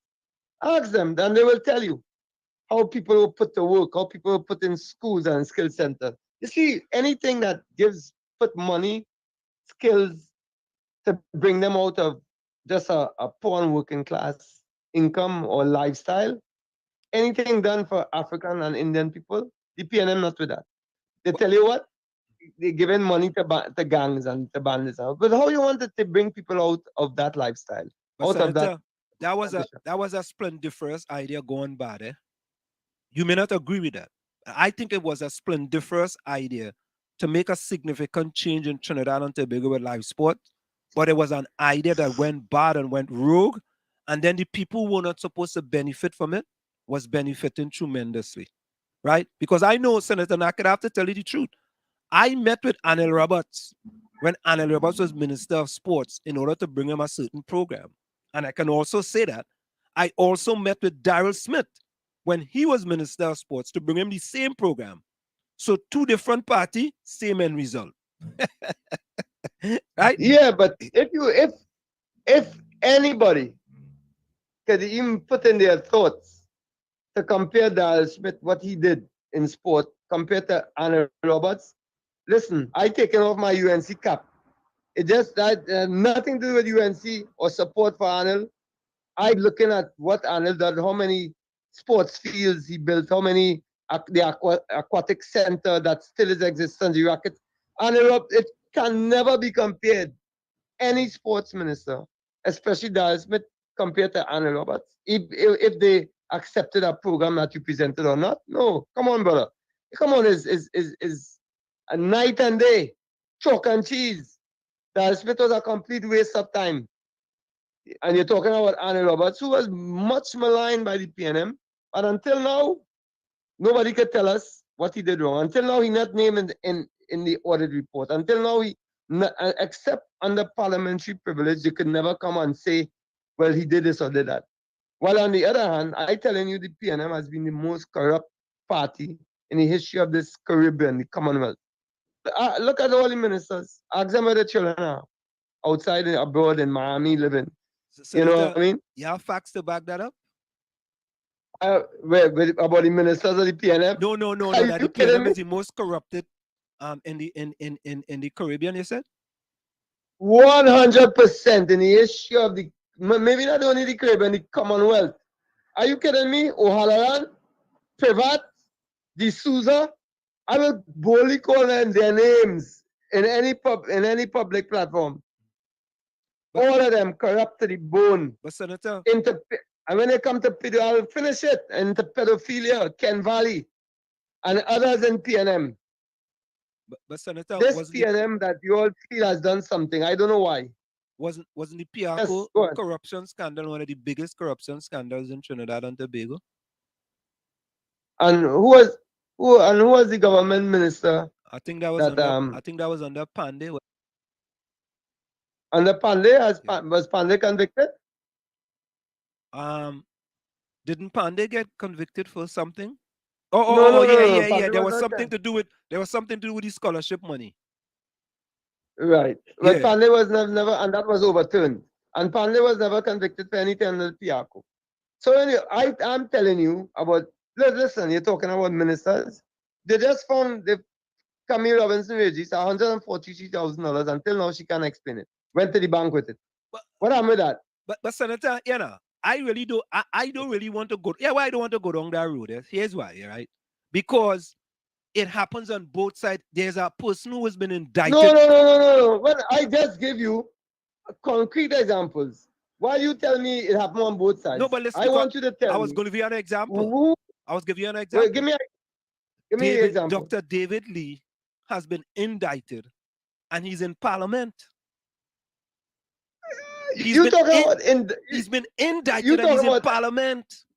Come on, I just want to tell you it's on both sides. Even all right, if it's 10 on the other side and it's 1 on the other side, it's still the same thing because somebody's been indicted and they're still in the Parliament. Hold up. Yeah. So you're telling me if 10 ministers of PNM are corrupt and 1 minister in UNC is corrupt is the same thing? No, it's not the same thing. It's not the same thing. To 1 is murder? No, it's not the same thing. It's the same type of behavior. It shouldn't be. No, it shouldn't be. No, of course it shouldn't be, but we don't live in a perfect world. And by the way, an indictment is not a conviction. David Lee get indicted does not mean he has been convicted. It shouldn't be in Parliament if you're indicted. It shouldn't be in Parliament. Why you shouldn't mean? It sends the wrong message. It sends the wrong message. It sends the wrong message. So how come you Robinson say, oh, she's the leader of the But she was never indicted government for anything though. She was never indicted because the government is in power, and she has found and admitted she had $143,000 in unexplained wealth, and you're telling me that indicted is not the same as convicted. Senator, Senator, you just talk about chalk and cheese, right? Brother, let me give you an example. Let me give you a quick example. Yeah. I make a jail for 5 days. In Lebanon? In Lebanon? In Lebanon. But you're telling me General better in Lebanon? The judiciary system? Is that what you're telling me? No, you could tell me because you are in it. You have to tell me. I don't know. No, both claim to be very independent. Both claim to be independent, like we do in Trinidad. I was put in jail for 5 days. I had real jail, you know. I had real jail, you know. Not real jail. It was the most disgusting experience you'll ever experience. I'm telling you, it's real jail. Real jail. Right. Okay. All right, but here I make a jail, but I was never convicted of anything. So these things make no sense to me. All I'm telling you is facts. You have a government that was in charge for five years as opposed to 152 years. The country in an absolute mess by your own admission. The places that have voted for the PNM in an absolute mess by your own admission. So you cannot come with these kind of comparative analysis. No, it's not comparative. It's facts. It's facts. It's not comparative. It's just facts. No, but if you're comparing it to be facts, you compare. What do you mean? And comparative analysis to be facts. What's the matter with you? What's the matter? We too long talking. Senator, like for example, if somebody say Senator Nakhid spent 2 days in jail, but he really spent 5, it's facts because there's 2 and 5. You know what I mean? That's another example. Like just Senator, let me tell you, that's why you and I like it too bad, so I will let that one pass. That doesn't make no sense at all. Yeah, brother. Senator, go ahead. Senator Nakhid, yeah, go ahead. That's why we need to have, seriously, we need to have more of these kind of discussions because it's important for people to hear certain things, right? And I could say certain things, and you don't jump down my throat and be disrespectful, or we don't jump down your throat and be disrespectful. We need to have these type of discussions. You know, I'm really so happy, Senator Nakhid, that you take the time. But I know you that take the time anyway. But I don't have to. But let me see a question from the chat. Somebody says, Comrade Nakhid, Kwesi Robinson refuses to build 2 drains on Constantine Road and Majas Road. Can you give a commitment to address when the UNC takes the Tanapuna Corporation? Of course, we'll address all matters. I have heard of Quincy Robinson, and I've heard that he's a bit of a showman. With showing a lot, but doing little. So I promise that constituent that we will address every problem that needs to be addressed in the constituency. So here's our next question, Senator Nakhid. Question: should a government be valued on how they spend the country money, or by how they did their jobs to country and citizens? Well, one is not it's not mutually exclusive of the other. I mean, how you do your job is exactly how you spend the money. If you are politicians, our job is how we spend the money of the people. That's the national patrimony. So I do not understand the question. Maybe you phrased it wrong. Okay. Lana, you want to try to rephrase the question? Lana said, Lana, try and rephrase the question so we could clarify it. All right, so here's another question. What is the government doing with our tax and state funds for country and citizens? I think that's a little more clear, right? What are you doing about tax Yeah. and, well, as you know, this government doesn't seem to take into their whole space, their brain space, the reality in the country. Right now, people can't afford to put food on the table, and they want to come up with a property tax, which they're being advised against by not only us in the opposition, but by the chambers of commerce. And they still intend to go ahead with a property tax that will add more suffering to the people who are on the fringes of society. Senator Nakhid said, you have fans, a fellow by the name of Howie George coming to chat for the first time. I know him, He used to try and play football at one point in time. I mean, is football or soccer? Which one is it? Football. Yeah, Always the football. Oh, yeah, but I think he used to try and play soccer then. Yeah, because he, he says, Slim, big up David for me, please, Howie. So, Senator Nakhid, you have a person in the chat, know you personally from all your achievements, and you want me to big you up. So, Howie, Senator Nakhid, Senator Nakhid, just say hello to Howie for me, please. Howie is my boy from way back in the day. That's my boy. That's my boy. Wait. Howie used to try and play? The little short fella? The short? Yeah, Howie was a veritable baller. You can't talk about Howie. Howie was a serious baller. Wait, that little Howie? That little Howie? What do you mean? Howie went on tour. I went on tour with Howie, and Howie scored many a goal. Howie was a baller. Nobody can talk about Howie George. Hey, but Howie by underestimate you, but I apologize, boy. If Senator Nakhid talking about you, Howie, you was you was good. If you know how we coming back at you with that one. You know how we coming back. Oh God! Hey, no, but Senator Nakhid, you know it's funny, You know many people don't know of many people in Trinidad don't know of your achievements in football. Many, I ain't say all. There are many who don't know of the achievements in football. I think people who were born after I retired, maybe. Yeah, that is normal. I mean, Trinidad and Tobago has never been a place that really honored and respected the people who represented us before. I mean, look at Claude Noel. He just died. Yeah, that was sad. In a very ignominious fashion. Yeah. We saying it's sad. It was damn sad. I mean, we name a highway after him and all kind of thing. And the man was struggling towards his later days in life. I mean, come on. We don't respect anybody. I'm not surprised. I mean, if you go to Lebanon and you see how they in reverence they hold me in, or you go to Belgium where I played the same, or Greece or Switzerland, a big difference here. I mean, I want, if I see the yardstick for how people get in the order of the Republic of Trinidad and Tobago, I had to put in my candidacy for one. Senator, I see people. Oh, you're throwing barbs at Dr. Frederick from the president of the University of Howard, Senator. Why are you doing that? No. You making your own suppositions there. Dr. Wayne Frederick is a friend of mine, and I've said this to my people as well.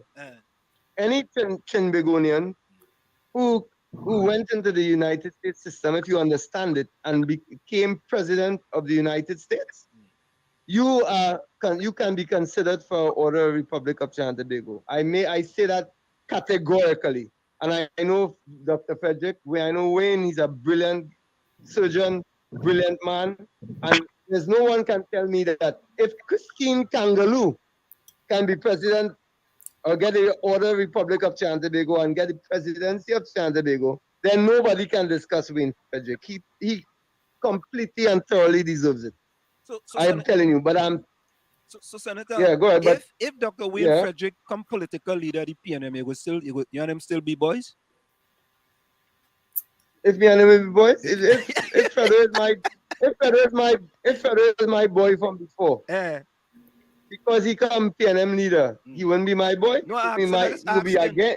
Asking. No, it's a fair question, but I'm telling you, he'll still be my boy, but he'll be against my ideals and the ideas of what I believe should serve this country well, because the PNM does not serve this country well. Oh, so is that where you think Rowley was playing quid pro quo with Dr. Fredericks in order for him to... Let me tell you. Diana, do you want to say something? Yes, Nakhid. I like the jolly talk between the both of you, but I'm going to go on a serious note here. I'm going to put myself in the position, and I'm going to name one situation. I'm a young lady with a 10-year-old child, and I'm not receiving any support from the father, who's gainfully employed by one of these corporations. How would the UNC or how would the government, how should the government deal with me that I can get support for my young 10-year-old boy who is prime target for a gang to recruit? Well, that's a multifaceted question. First of all, the husband or the father of the child is gainfully employed. Why is he not supporting the child financially? One. And two, I mean, there's an avenue for that young lady to go to the police, make a complaint, and have well, I can't pass judgment because I'm only in one side of the story, but warrant's been issued. Yes. What was that you said? She said a warrant's been issued for the outstanding funds, but they're still not paying the funds. Exactly. So I think she needs to get a lawyer on that, and there should be an outreach, in my opinion, from to the minister Donna Cox in her ministry, social development. There should be some pro bono legal work available to women like these. But this, as I said again, and I have to make it political, but this is a government without vision, because exactly that situation described, you will need some kind of legal representation that will not be a hindrance economically on that poor young lady who has to take care of a 10-year-old child as well. So there are a lot of ideas that somebody with half a brain can come up with immediately in order to remedy that situation. But I think the public awareness has not been enough on the young men of Trinidad and Tobago, and how they don't only become daddies, but they become real fathers to their children. And I mentioned that because that's only one case, and I know it ain't only one. I can well imagine there are many more like her in the same predicament. There are many more in Trinidad and Tobago. Yes. Okay. Very much so. Thank you. You're welcome. Yeah. You know, Senator Nakhid, I tell you, there are so many things, and I tell people this, Senator Nakhid, and I'm serious about this, right? I will say that the government of Trinidad and Tobago can do a much better job with the people of Trinidad and Tobago. Okay? I don't think they are doing, sometimes I just say they're doing the best they can with what they know. I don't think they're doing the best job for the people of Trinidad and Tobago. But here is the other side of the coin, right? There's a lot of many people who don't want the PNM, but there's also many people who don't want the UNC either. Why is that? Because everything is based on a polemic in Trinidad and Tobago. If I have always said Trinidad and Tobago politics have been set up in a way, and we have to admit by who? By the founding fathers of our independence, like Eric Williams and whoever, who recognized that the easiest way to stay in power was to divide the country. And the easiest, obvious way was divide the country based on race. Now, I don't want to go into a whole sociological discourse, but anything based on race and so it's illogical. It's illogical because race really has no logic to it, and scientists and people, genealogists who study it will tell you there's no such thing as race. But to our point, it's our reality. We have Afro-Trinbagonians and we have Indo-Trinbagonians, and that polemic has been magnified by the politicians before and magnified even now. And I think in large part by Christopher Rowley, because when you look at his last talk on Thursday, and I have to come back to him because he's the one in charge of our national patrimony. I wouldn't care if Rowley held those views that he holds if he was not in charge of the treasury of the country to help people, but he is. So we have to discuss that. So when you come after 8 years in government, and your biggest trump card, your biggest currency is to tell us that you are a black man and you love your black skin. But how come you only love your black skin and you don't love the black skin people who living in Chumakak? The black skin people living in the zone in Puna. The black skin people living in Saganga or in Kokorit. You don't love them. You don't love their black skin, but you love yours. You see only on games. Rowley only on games and only about himself and his people. And his people are the Syrian community, the Chinese community, Sami and Kusal. That is his people. Mute, Sabga, Hadar, you could call it. That is his people. And that is the people he cares about. And I think it's time that people who hold positions like you, who are aware of what's going on in your own communities, where you came from, you said so yourself. I think you all really need to start holding them to account. You cannot be asking to hold UNC to account for 5 years when you're not holding the PNM not to properly account for 62. It's not only unfair, it's absurd. And that's not meant as a slight against you, brother, because I know you have good intentions. I've spoken with you offline as well. But I mean, how else are you going to change things for your people? And this is your people and this is my people. How are you going to change for them? By playing games, apologetic games for the PNM? No. You have to hold them to account and hold them to account hard. And I think Keith Rowley has been the most criminal prime minister we've had in how he's treated the black communities. So here is a statement by Junizer. It says the blame game makes no sense. There's enough to go around. What's important is getting the country back on track, and that starts with all leaders. They have to lead by example. What do you say? 100%. But in order for people to be aware or apprised of their situation, you have to tell them how the reality is. And if there is a blame, who needs to get blamed? Yeah, that's what you have to do. There's politics, People tend to be, Senator Nakhid is a real good politician, but his language, I am angry. I am angry. I'm an angry black man. If you want to say I have no problem with that. And I will stay angry, until I see my people living in better conditions. So you cannot hide your head in the sand and want to have things change. You cannot. Senator Nakhid, we know one thing with you, right? You tell it like it is. Plain talk, they say plain talk, bad manners. You tell it like it is. So here's a question, Senator Nakhid. Unemployment is high. Where are the thousands of young adults coming out of school and university going to be employed? Can you repeat that question? The question is, unemployment is high. Where are the thousands of young adults coming out of school and university going to be employed? Under this PNM government, probably by the gangs. That is just, as you say, play dog bad manners. I mean, it makes no sense. They just sent home. I was in parliament with Imbert. Imbert was talking about how rosy this country's economy is. And while he was talking, he knew fully well that that same day he sent home 100 workers from Caridoc. Do you know that? Oh yeah, I saw that. I saw that. Yeah, I saw that. I I saw saw that. I found that was sent to me thankfully during my contribution.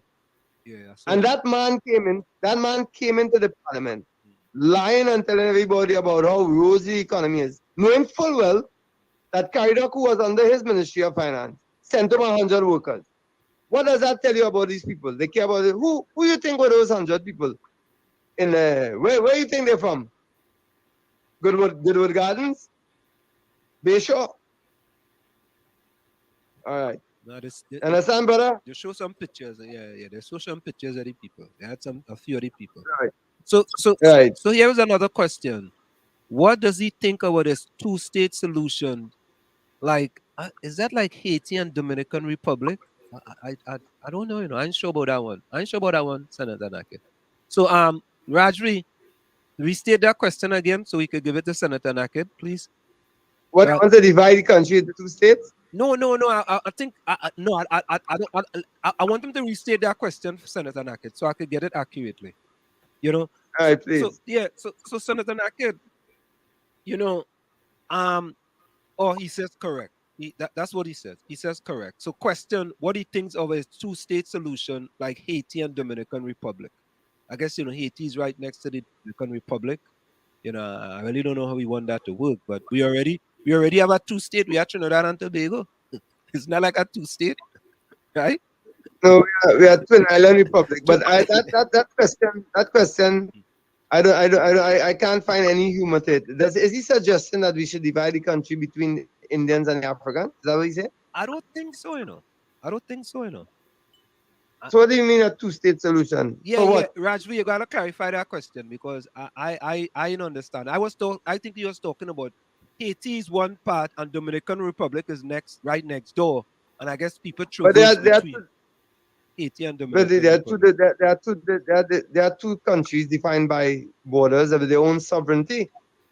That is Haiti and that is the Dominican Republic. Okay, one government has a lot of racist elements within the government, which is the Dominican Republic. They tend to believe that they somehow not black.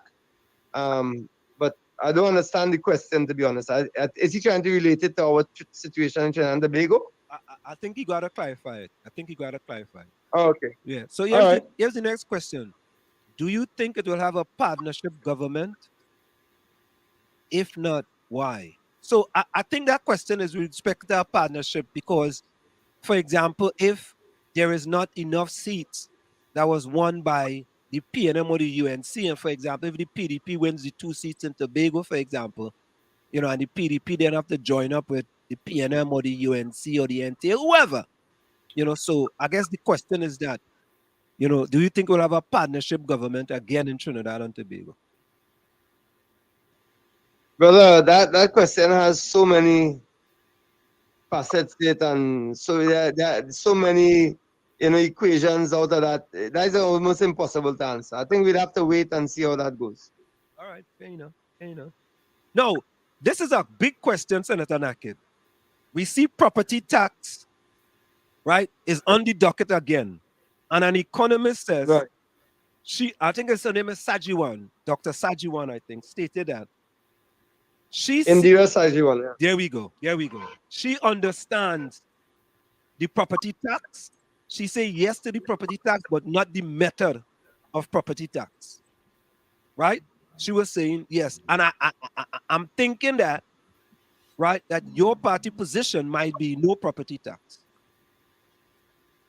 Well, we've said it before, and our political leader said it. There should be no property tax right now. She did. She never said there should be absolutely no property tax. But given the situation right now, where people cannot even send their children to school because there's no money. I mean, there were cases that we outlined. People from Belmont, people from Tunapuna, they literally could not buy the uniforms to send their children to school. I had to help a few of them in Tunapuna. There were those who couldn't find books, buy books. There's those who can't put food on the table because our school feeding program is in a mess as well under this government. They cut it several times. They cut the funding and the quality of the food everyone complains about. So I think there should be no property tax now, as our political leader Kamla Prasad Bisasa stated, and I think it's an uncaring government and somebody totally disconnected from the reality of those on the ground to want to implement a property tax right now. But you know, Senator Nakhid, back in the day, the UNC had the opportunity to pass property tax, right? And it's just sat there, and they didn't do anything about it, right? That's before you, though. Well, that's before you. Yeah, well, whether it's before me or not, but you just made my case. Maybe the UNC felt at that time that the situation economically in the country was not the best to impose another tax on people. Trinbagonians are already heavily taxed people, you know, and especially now that they've removed the fuel subsidy, people paying for more at the pump. Don't forget that is a severe hit on people's wallet. You know what I mean? I think who this came and talk about is only $10 a day. I think it was Arawi on Thursday night. And you calculate the property tax is $10 a day, but $10 a day is how much a month? That's $300. $300 by 12 is how that's what $3,600. For Arawi, family getting millions in rental of properties, $3,600 a year is nothing. Chicken feed. He's spending that. He go out one night at Chutters or Adams or some place them they like to go. He's spending that. But $3,600 for a family of 4 or 5 on the East-West corridor, 4 on working class conditions. That's a fortune. $3,600 is a fortune for the year. Come on, these people have no connection with the reality on the ground. One of them just come and talk a pile of crap, and people will support it. But I will call them out all the time. So here's another question, right? Is the UNC ever going to win another election? And be honest, I just put in them as stated as Senator Nakhid, right? Is the UNC ever going to? I mean, I understand the question. We you know, the results. Although I think especially, well, not I think, in the results in 2015 it was manipulated. EBC gave them an extra hour, which turned out to be illegal. That was the ruling. And then in 2020 there was quite a lot of irregularities. But anyway, having said that, I believe that politics is always cyclical, and at any point in time things could change. I mean, people didn't think that we would have won in 2010, but we did, and hopefully the people will realize that this is a very oppressive, dictatorial, incompetent government, and will vote for the UNC in any other election that comes up. But Senator, you have to be fair to the EBC, though. There has never ever Why been. should hold up. You say What do you mean fair to irregularities. the EBC? You say irregularities. There has never ever been any sort of. Has there been ever a case that went to court to say there was irregularities by the EB during the voting? But I'll just give you one. In 2015, the EBC extended the time of voting for about an hour. And then later on, some years later, it was ruled that was illegal. They should not have done that. I'll just give you a clear example. Not only that, I'll give you more. You think that would have changed the election, the outcome of the election? How do you? I don't. Why you want me to answer to that? They did something illegal. I'll give you another example. You know, it's something. Sometimes it really amazes me. I'll give you another example. Right after the 2020 election, the EBC gave a postmortem. We like to say a postmortem. They give an account where they said that there's no need for changing the boundaries of anywhere in Trinidad and Tobago. Raleigh gets a draw, surprisingly, 6-6 in Tobago. Months later, the EBC comes and draws up because Raleigh doesn't want to go according to the constitution, which is draw straws. He decides that he wants three. He stated that before the EBC considered it. He wants three more seats in his notably strong PNM areas. And the EBC complies. And you're telling me there's no irregularity? What is that? That's all right. But they lost. But Senator Nakhid, brother, of course they lost, but that's not the point. We know they lost, but hindsight is 2020. They lost, okay. So the gerrymandering didn't work. It didn't work.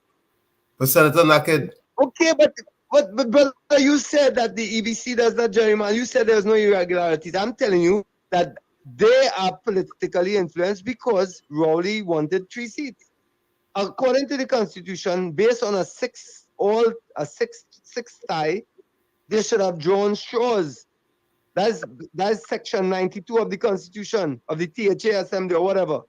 The law was that they should have drawn straws. They did not. Yama going dependent on my legal hat now to tell you all kind of things. What's wrong with you? Yeah, but when we come Tommy, go ahead. Go ahead, Tommy. Didn't we have 36 seats in Trinidad that was eventually increased because of the same situation as Tobago?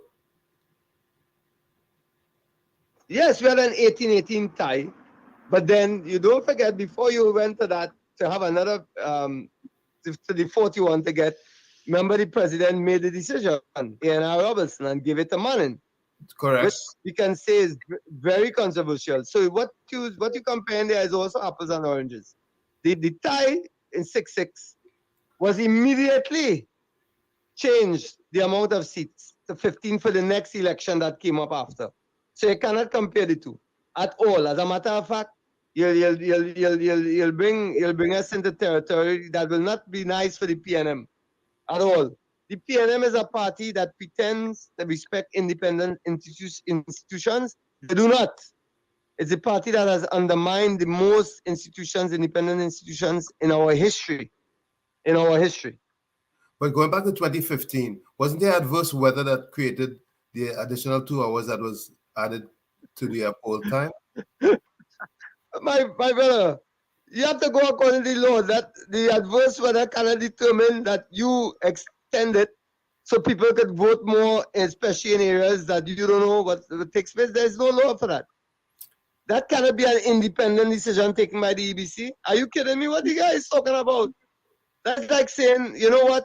Well, this guy murdered his wife. You know why? Because you know what? She horned him, you know. So no, that's apples and oranges now. No, that's apples and oranges. No, you're telling me the same. You cannot. He murdered his wife. She horned him or she didn't horn him. He murdered his wife. Murder is against the law. You cannot come and say after, well, you know what? He murdered his wife, but she horned him with his friend, and so we can put that in the. No, his murder is murder. He murdered his wife.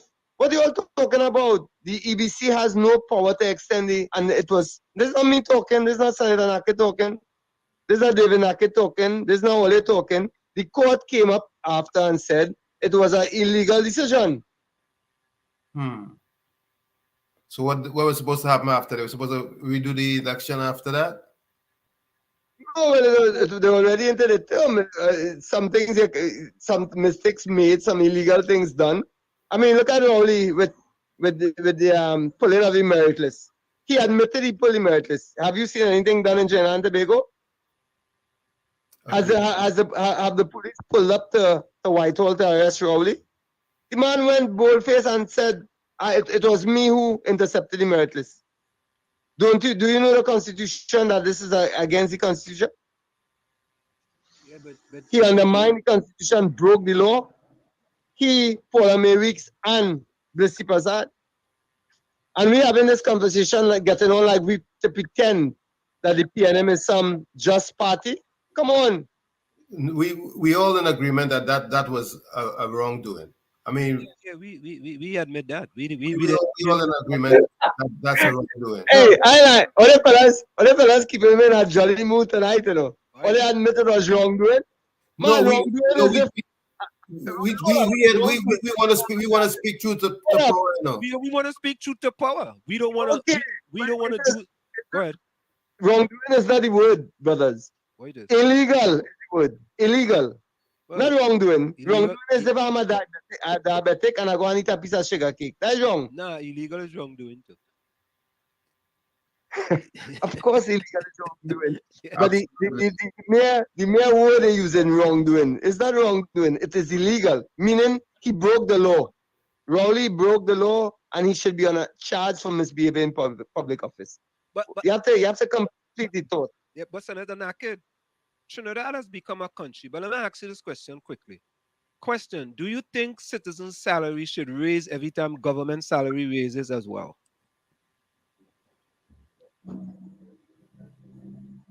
You know what? That's probably one of the best questions of the night. That is a good. Take a bow, Lana. Take a bow, Lana. Go ahead. No, that is a very, very interesting question. That's because I'm all it's an about. interesting question. That's why I was holding it. It's an interesting question.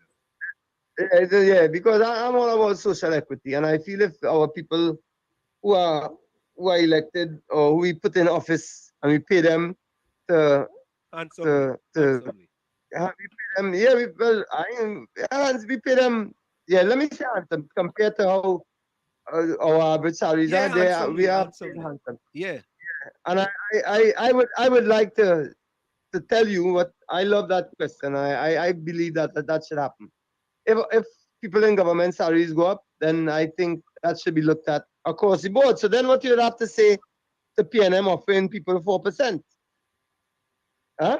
Well, I mean, if this what it should be, if it's across the board and they want to give them 4%, they ought to get themselves 4% too.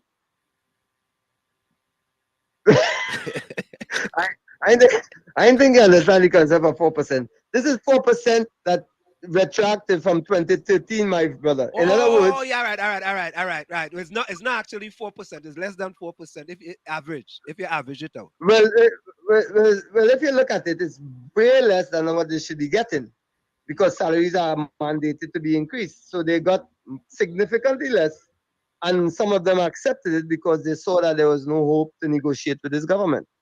So this basically falls in line that this is a very heartless government when it comes to social equity.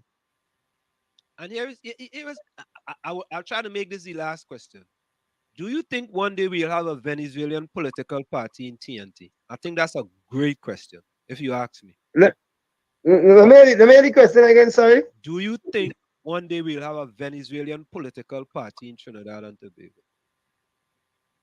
I think that's an excellent question. But anything possible, Trinidad and Tobago, anything possible? Yeah, I think Lana hitting it out the park, girl. You see, Sandra, when you come in here, we have questions from all different spectrum, and that's why we like you to come in here. And when you come in, but seriously to that, I don't think there might be. I think there might be a party that has heavy Venezuelan representation, but to say a Venezuelan party, I mean that just doesn't make sense, But a party, I guess what he means is a party with significant Venezuelan representation. Yes, I think that is very possible. Yeah, that is very possible. That is very possible. But Senator Nakhid, I want to say, man, we don't want to keep you any longer, but anytime you come in the village, we always have a vibrant chat. Vibrant. There's one thing I wanted to... I'm a vibrant fella. Huh? Tell me what you say? I wanted him to address one thing before... I'm a vibrant fella. All right. Tommy want to address one more thing. Go ahead, Tommy. There was a kidnapping of a Trinidadian citizen out of Barbados recently. And I'm putting it as I see it. And it was not dealt with in the right manner. Somehow the opposition failed to hold the feet of the government who was responsible for it to the fire. How did that ever get to be in that state that we are at right now? I really hope this is a question sent to you and not you asking this question. Nah, we don't people don't send question in here, Senator Nakhid. We just ask we own question. And we don't didn't send you no question either, right? Just like we didn't send you no question. No, what I mean is, go ahead. Is he reading a question that was sent online, or is this a question from him? That's his question. Did he say that the opposition did not hold the government's feet to the fire? Did he say that? Well, listen, they may have tried, but somehow they can't seem to be able to pin them down. I don't know why. All right, let me this one, let me give you the genesis of everything with this one. First of all, the government has abducted, the TTP has abducted a citizen, Brent Thomas, illegally, admitted so by our own people and by the Barbadian police service. That is one. Kamla Prasad Bisesa was the first on the scene and asked the government to account. The government until now has not given us a clear account of what happened. Fitzgerald Hines was asked in Fitzgerald Hines was asked in the parliament on Friday, and he said he gave the TTPS no authority to do what they did with Brent Thomas. When we fully well know that no police officer can leave Trinidad and Tobago without the permission of the Minister of National Security.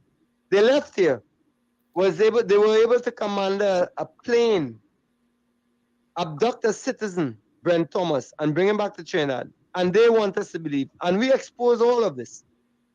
And because there was no answers forthcoming from the government of Trinidad and Tobago, we sent a letter to Barbados. And until now, no answer forthcoming. The only other thing we could do is what? Force the TTPS to go to Rowley and hold him accountable, or Fitzgerald Hines. Rowley, because he knew what was coming. He knew about this whole shenanigan. Rowley admitted, he said from the start, don't ask him nothing. Rowley take the front, don't ask him nothing about this. And so said, so then the media has not asked Christopher Rowley to account for this. They haven't even prosecuted the case. Listen, the government will have its way, you know. The opposition can only have its say. Remember, we have no authorization, no kind of sanctioning force to go and tell the government you have to do this. We can have our say, and it's you guys, the guys who are in the media, who have to take that story and run with it. So there's no media, Guardian, Express, Newsday, who have to take that and run with it and show the population just what a lying, deceitful government we have. But you all keep talking, we haven't held the government feet to the fire. No. Of all the statements made today, that's the worst one, especially on this issue. And even, I'll go so far to say, Kamla Prasad Bisesa assured the population today and yesterday that when we do come in government, this matter will not be lost upon us. This matter will be investigated fully, because we will not let this go. What happened to this Brent Thomas could happen to anybody in Trinidad and Tobago with a government like this. So you're saying that we have to wait for justice to be delayed again? Well, no. What I'm saying is that if you guys expedite the process of voting UNC in the government, you'll see justice come on probably a little faster than it would normally come. Elections have consequences. You know, I see Rowley trying to use our line. Elections have consequences. You vote on Karen, dictatorial prime minister in government, and he will have his people who are like him. So Fitzgerald Hines is doing what Rowley wants. They wanted to go after Gary Griffith, so they felt that if they abducted Brent Thomas, he would speak whatever he wanted. They wanted on Gary Griffith. Gary Griffith was the object. If they want to go up, they want to charge him at some point in time, I guess. Senator Nakhid, I tell you, boy, we could go on much longer, because we need to have these discussions a little more often, you know what I mean? This is the first time we actually stay long, you know what I mean? But when you're coming here, we just put a lot of things on the table and have some vibrant discussions, and you know, and the people in the chat also appreciate that you come in and give us. And your boy Howie, you know, I mean, you know, I know I see Howie in a little bit, so I don't know if he lost a few inches on his height or what, but you know, well, no. But I see how we want him to be the prime minister. Yeah, how we want him to be prime minister too, you know. Yeah, Howie's really a fan of you, Senator Nakhid. It's really a pleasure, man. We do appreciate you coming to the village and joining us. Any closing words before you go? Wish you all the best. Thanks for inviting me as always, and let's hope we can do whatever we need to do to make the East West Corridor a better place for everyone. Yeah. So much. Thank you. Appreciate it. Thank you, Senator Nakhid. Thank you, All right. sir. All right. Take care. You're welcome, sister. You're welcome. So, folks, there you have it. Huh? Let me just. I'll come in a minute. Yeah, there you have it. Our Senator Nakhid joining us in the village with the DAT Triplets on WZYE 95.9 FM. And listen, man, this is the type of discussions. And Eugene said something. Let me go back to see if I see Eugene's statement. Eugene had said, this is what he would expect when Senator Nakhid comes in, right? So he said he told you, Eugene Julian joined us, and he said, I told you this is what was to be expected. Yeah. Look, he said it there. Wall Street, I told you this would be interesting. I expected nothing different. And it's interesting, because we need to have, Hailey says, UNC had 2 terms in government and never put changes in place to prevent such things like kidnapping. But the UNC did the same as the PNM. So why would anyone believe in UNC ever again? We need new ideas. We need new politics in Trinidad because UNC had I always say they had a great chance to change the playbook so that we would never be in the situation we are in today. So let's go for a quick station identification. It's in the village with the DAT Triplets on WZYE 95.9 FM. Stick and stay, folks. We'll be right back after this short message. It's in the village with the DAT Triplets. All opinions and views expressed by the program participants, including those on social media, are solely their opinions and views and do not reflect the opinions and views of WZYE management and staff. You're listening to WZYE 95.9 FM. You are listening to WZYE 95.9 FM, the most influential name in Caribbean radio in the tri-state area. Broadcasting from East Orange, New Jersey, the most influential name in Caribbean radio. WZYE 95.9 FM. We are back with you. It's in the village with the DAT Triplets on WZYE 95.9 FM. We come to every Tuesday, Thursday, and Saturday, 7 to 10 p.m. So, folks in the chat, Lana, Hailey, Nadia, Takesha, Denise G, Oprah, welcome. Oprah Nichols, boy. Oprah Nichols, boy. Whenever I Oprah, cousin Kapiza, for closing comments in the chat, Rajvi.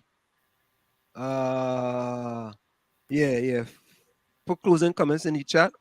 Howie, if you're still there, boy. Howie, Tommy. Yes. Tommy, Howie just coming to get pips with Nakhid. Eh? You see how them fellas and them like thing, boy? The man only coming just to talk about Senator Nakhid for Prime Minister. And that's his boy. You know how he's boy. You know Howie's wife is my first cousin. Eh? Yeah. I didn't know that, boy. Dana, he's about 5'4". Eh? No, he's taller than you. No, I'm 5'7.5".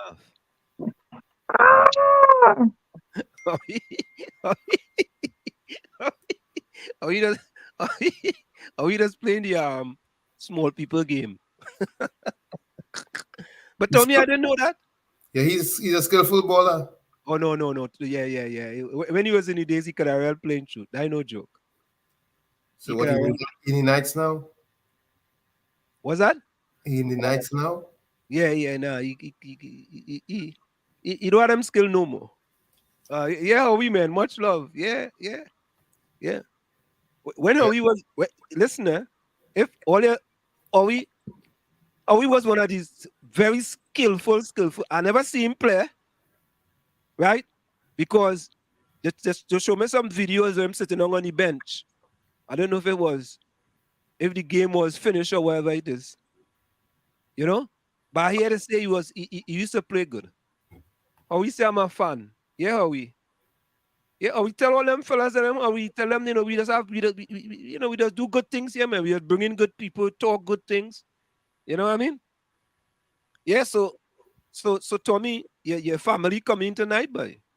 No, enough respect to my family. How we say good night to my cousin for me. Enough love to you and her. Yeah, boy. Yeah, boy. Oh, yeah. I when I see the name, I say how and because we know and know that fella, you know. You understand? Yeah, but folks, I mean, it's always a pleasure. We're gonna continue. Diana, we haven't. Okay, we got talk about who we have next Tuesday, right? No, I no, think no. we can know it's next Thursday. Yeah, because Monday's a holiday in Trinidad. It's Indian Yeah, arrival. yeah, that's right. Tuesday, yeah. Oh, So okay. she asked to come on next Thursday. We can let them know. We're gonna have one of the wives of the divers who lost their lives. Okay. Are we still frontline massive? What is that? That we had a music set up together. Howie and I. Oh, called frontline massive? Yeah. Oh, he was in the back line though. No, he was a good selector, man. He was in the he was oh, in the engine room. Yeah.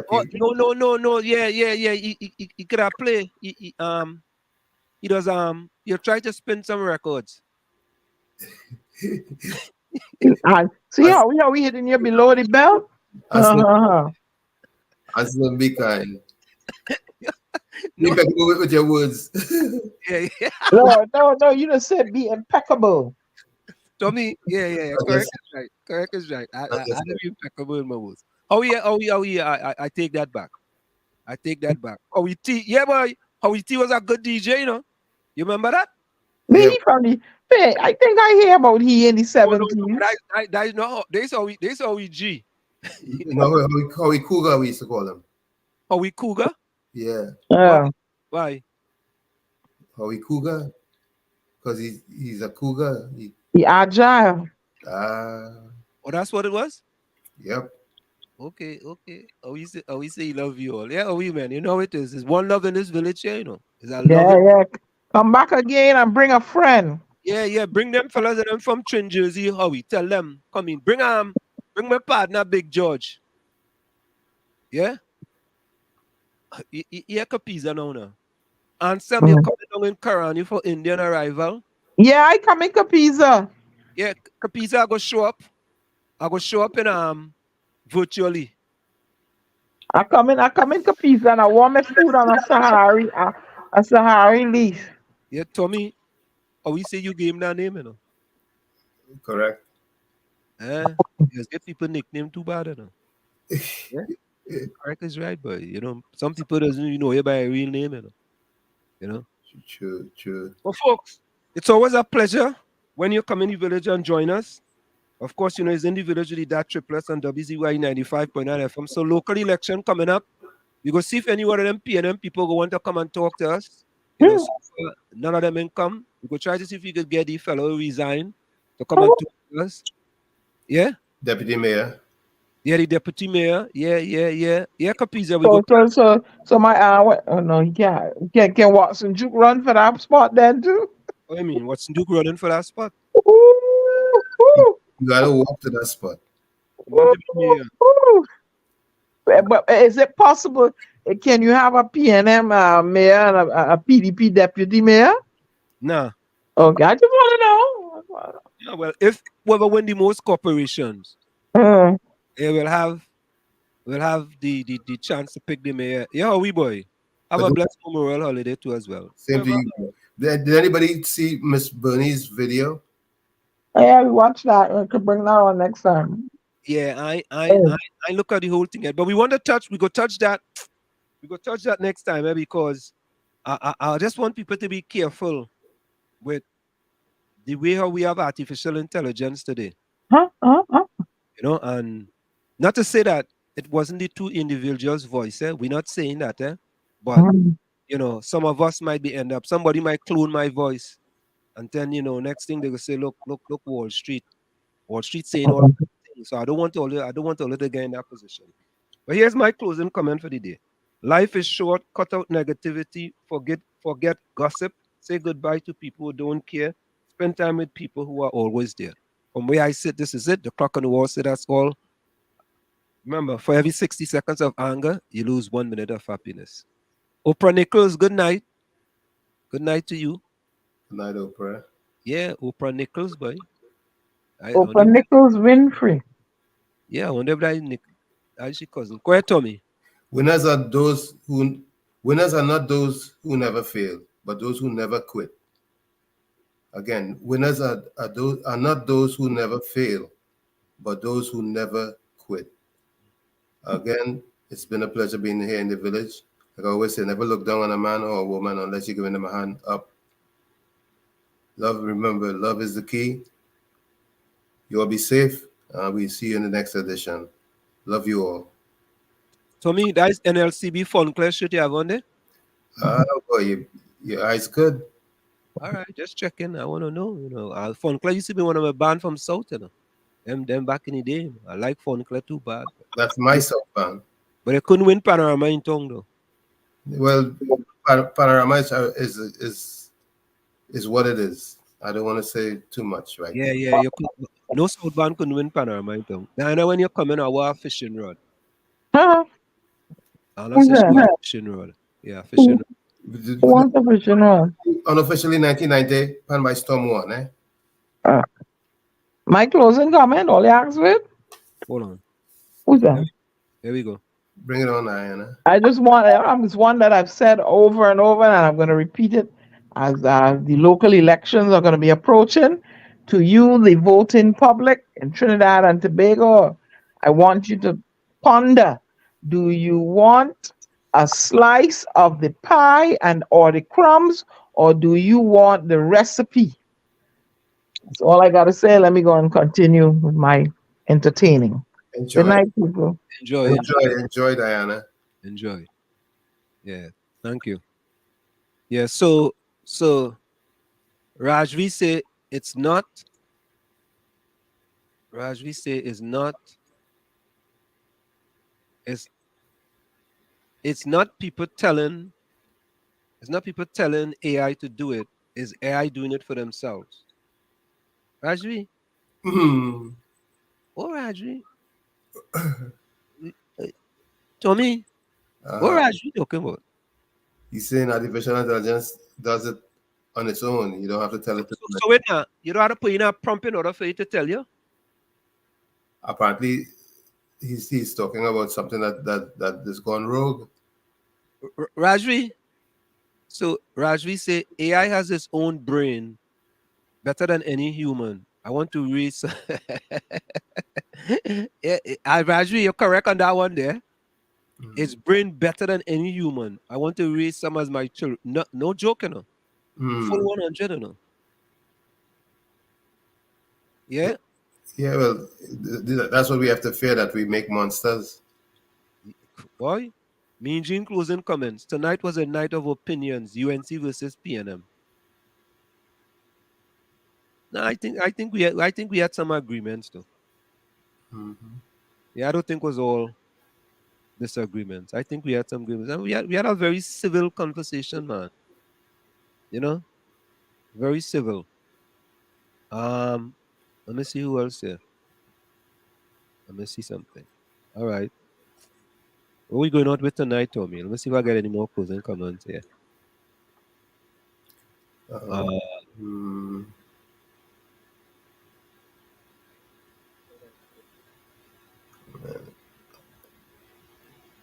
What's a good one to go with?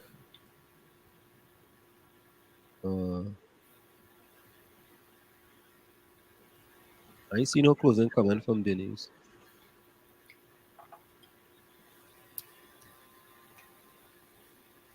Okay, Oprah says good night, everyone in the village. No HDD, please. No HDD? Yeah, you know what HDD is, right? Hypocritical, deceitful, and disingenuous. I didn't believe she caught on to that. Yeah, she did it though. Every time is that HDD, right? They caught on to that one. But Oprah's news, that means she's been listening for a while. Yeah, highly know that. You bring Nakhid to waste people time. Highly. I did 10% highly. So you know what? We're gonna go to the explainer. You just can't go on this way. Happy Indian Arrival Day, everyone. See you guys. Take care.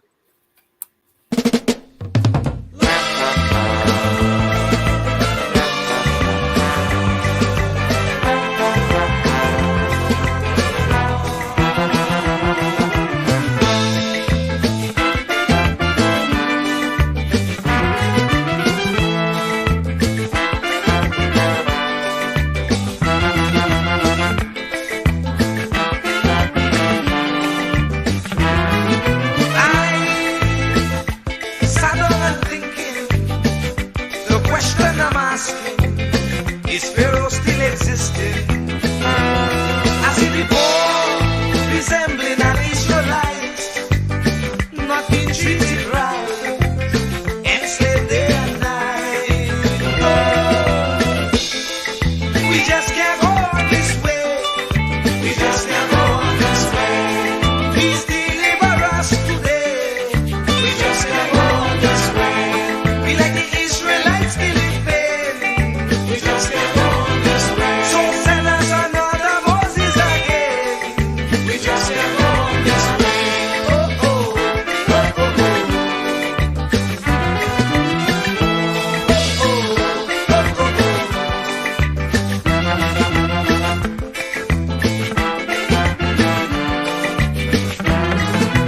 Lord, look around, you'll see the Pharaoh mentality ruling universally. Leaders promoting their ego, being a modern Pharaoh, tyrannies they manifest. We just can't go on this way. We just can't go on this way. Please deliver us today. We just can't go on this way. Time to make them oppressors pay. We just can't go on this way. So we children could see their way. We just can't go on this way.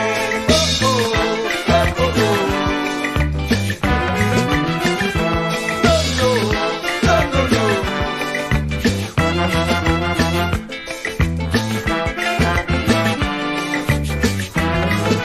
The poor have to slave night and day for next to nothing pay, so they can't see their way. We don't enjoy equal facility like Pharaoh and company, brainwashing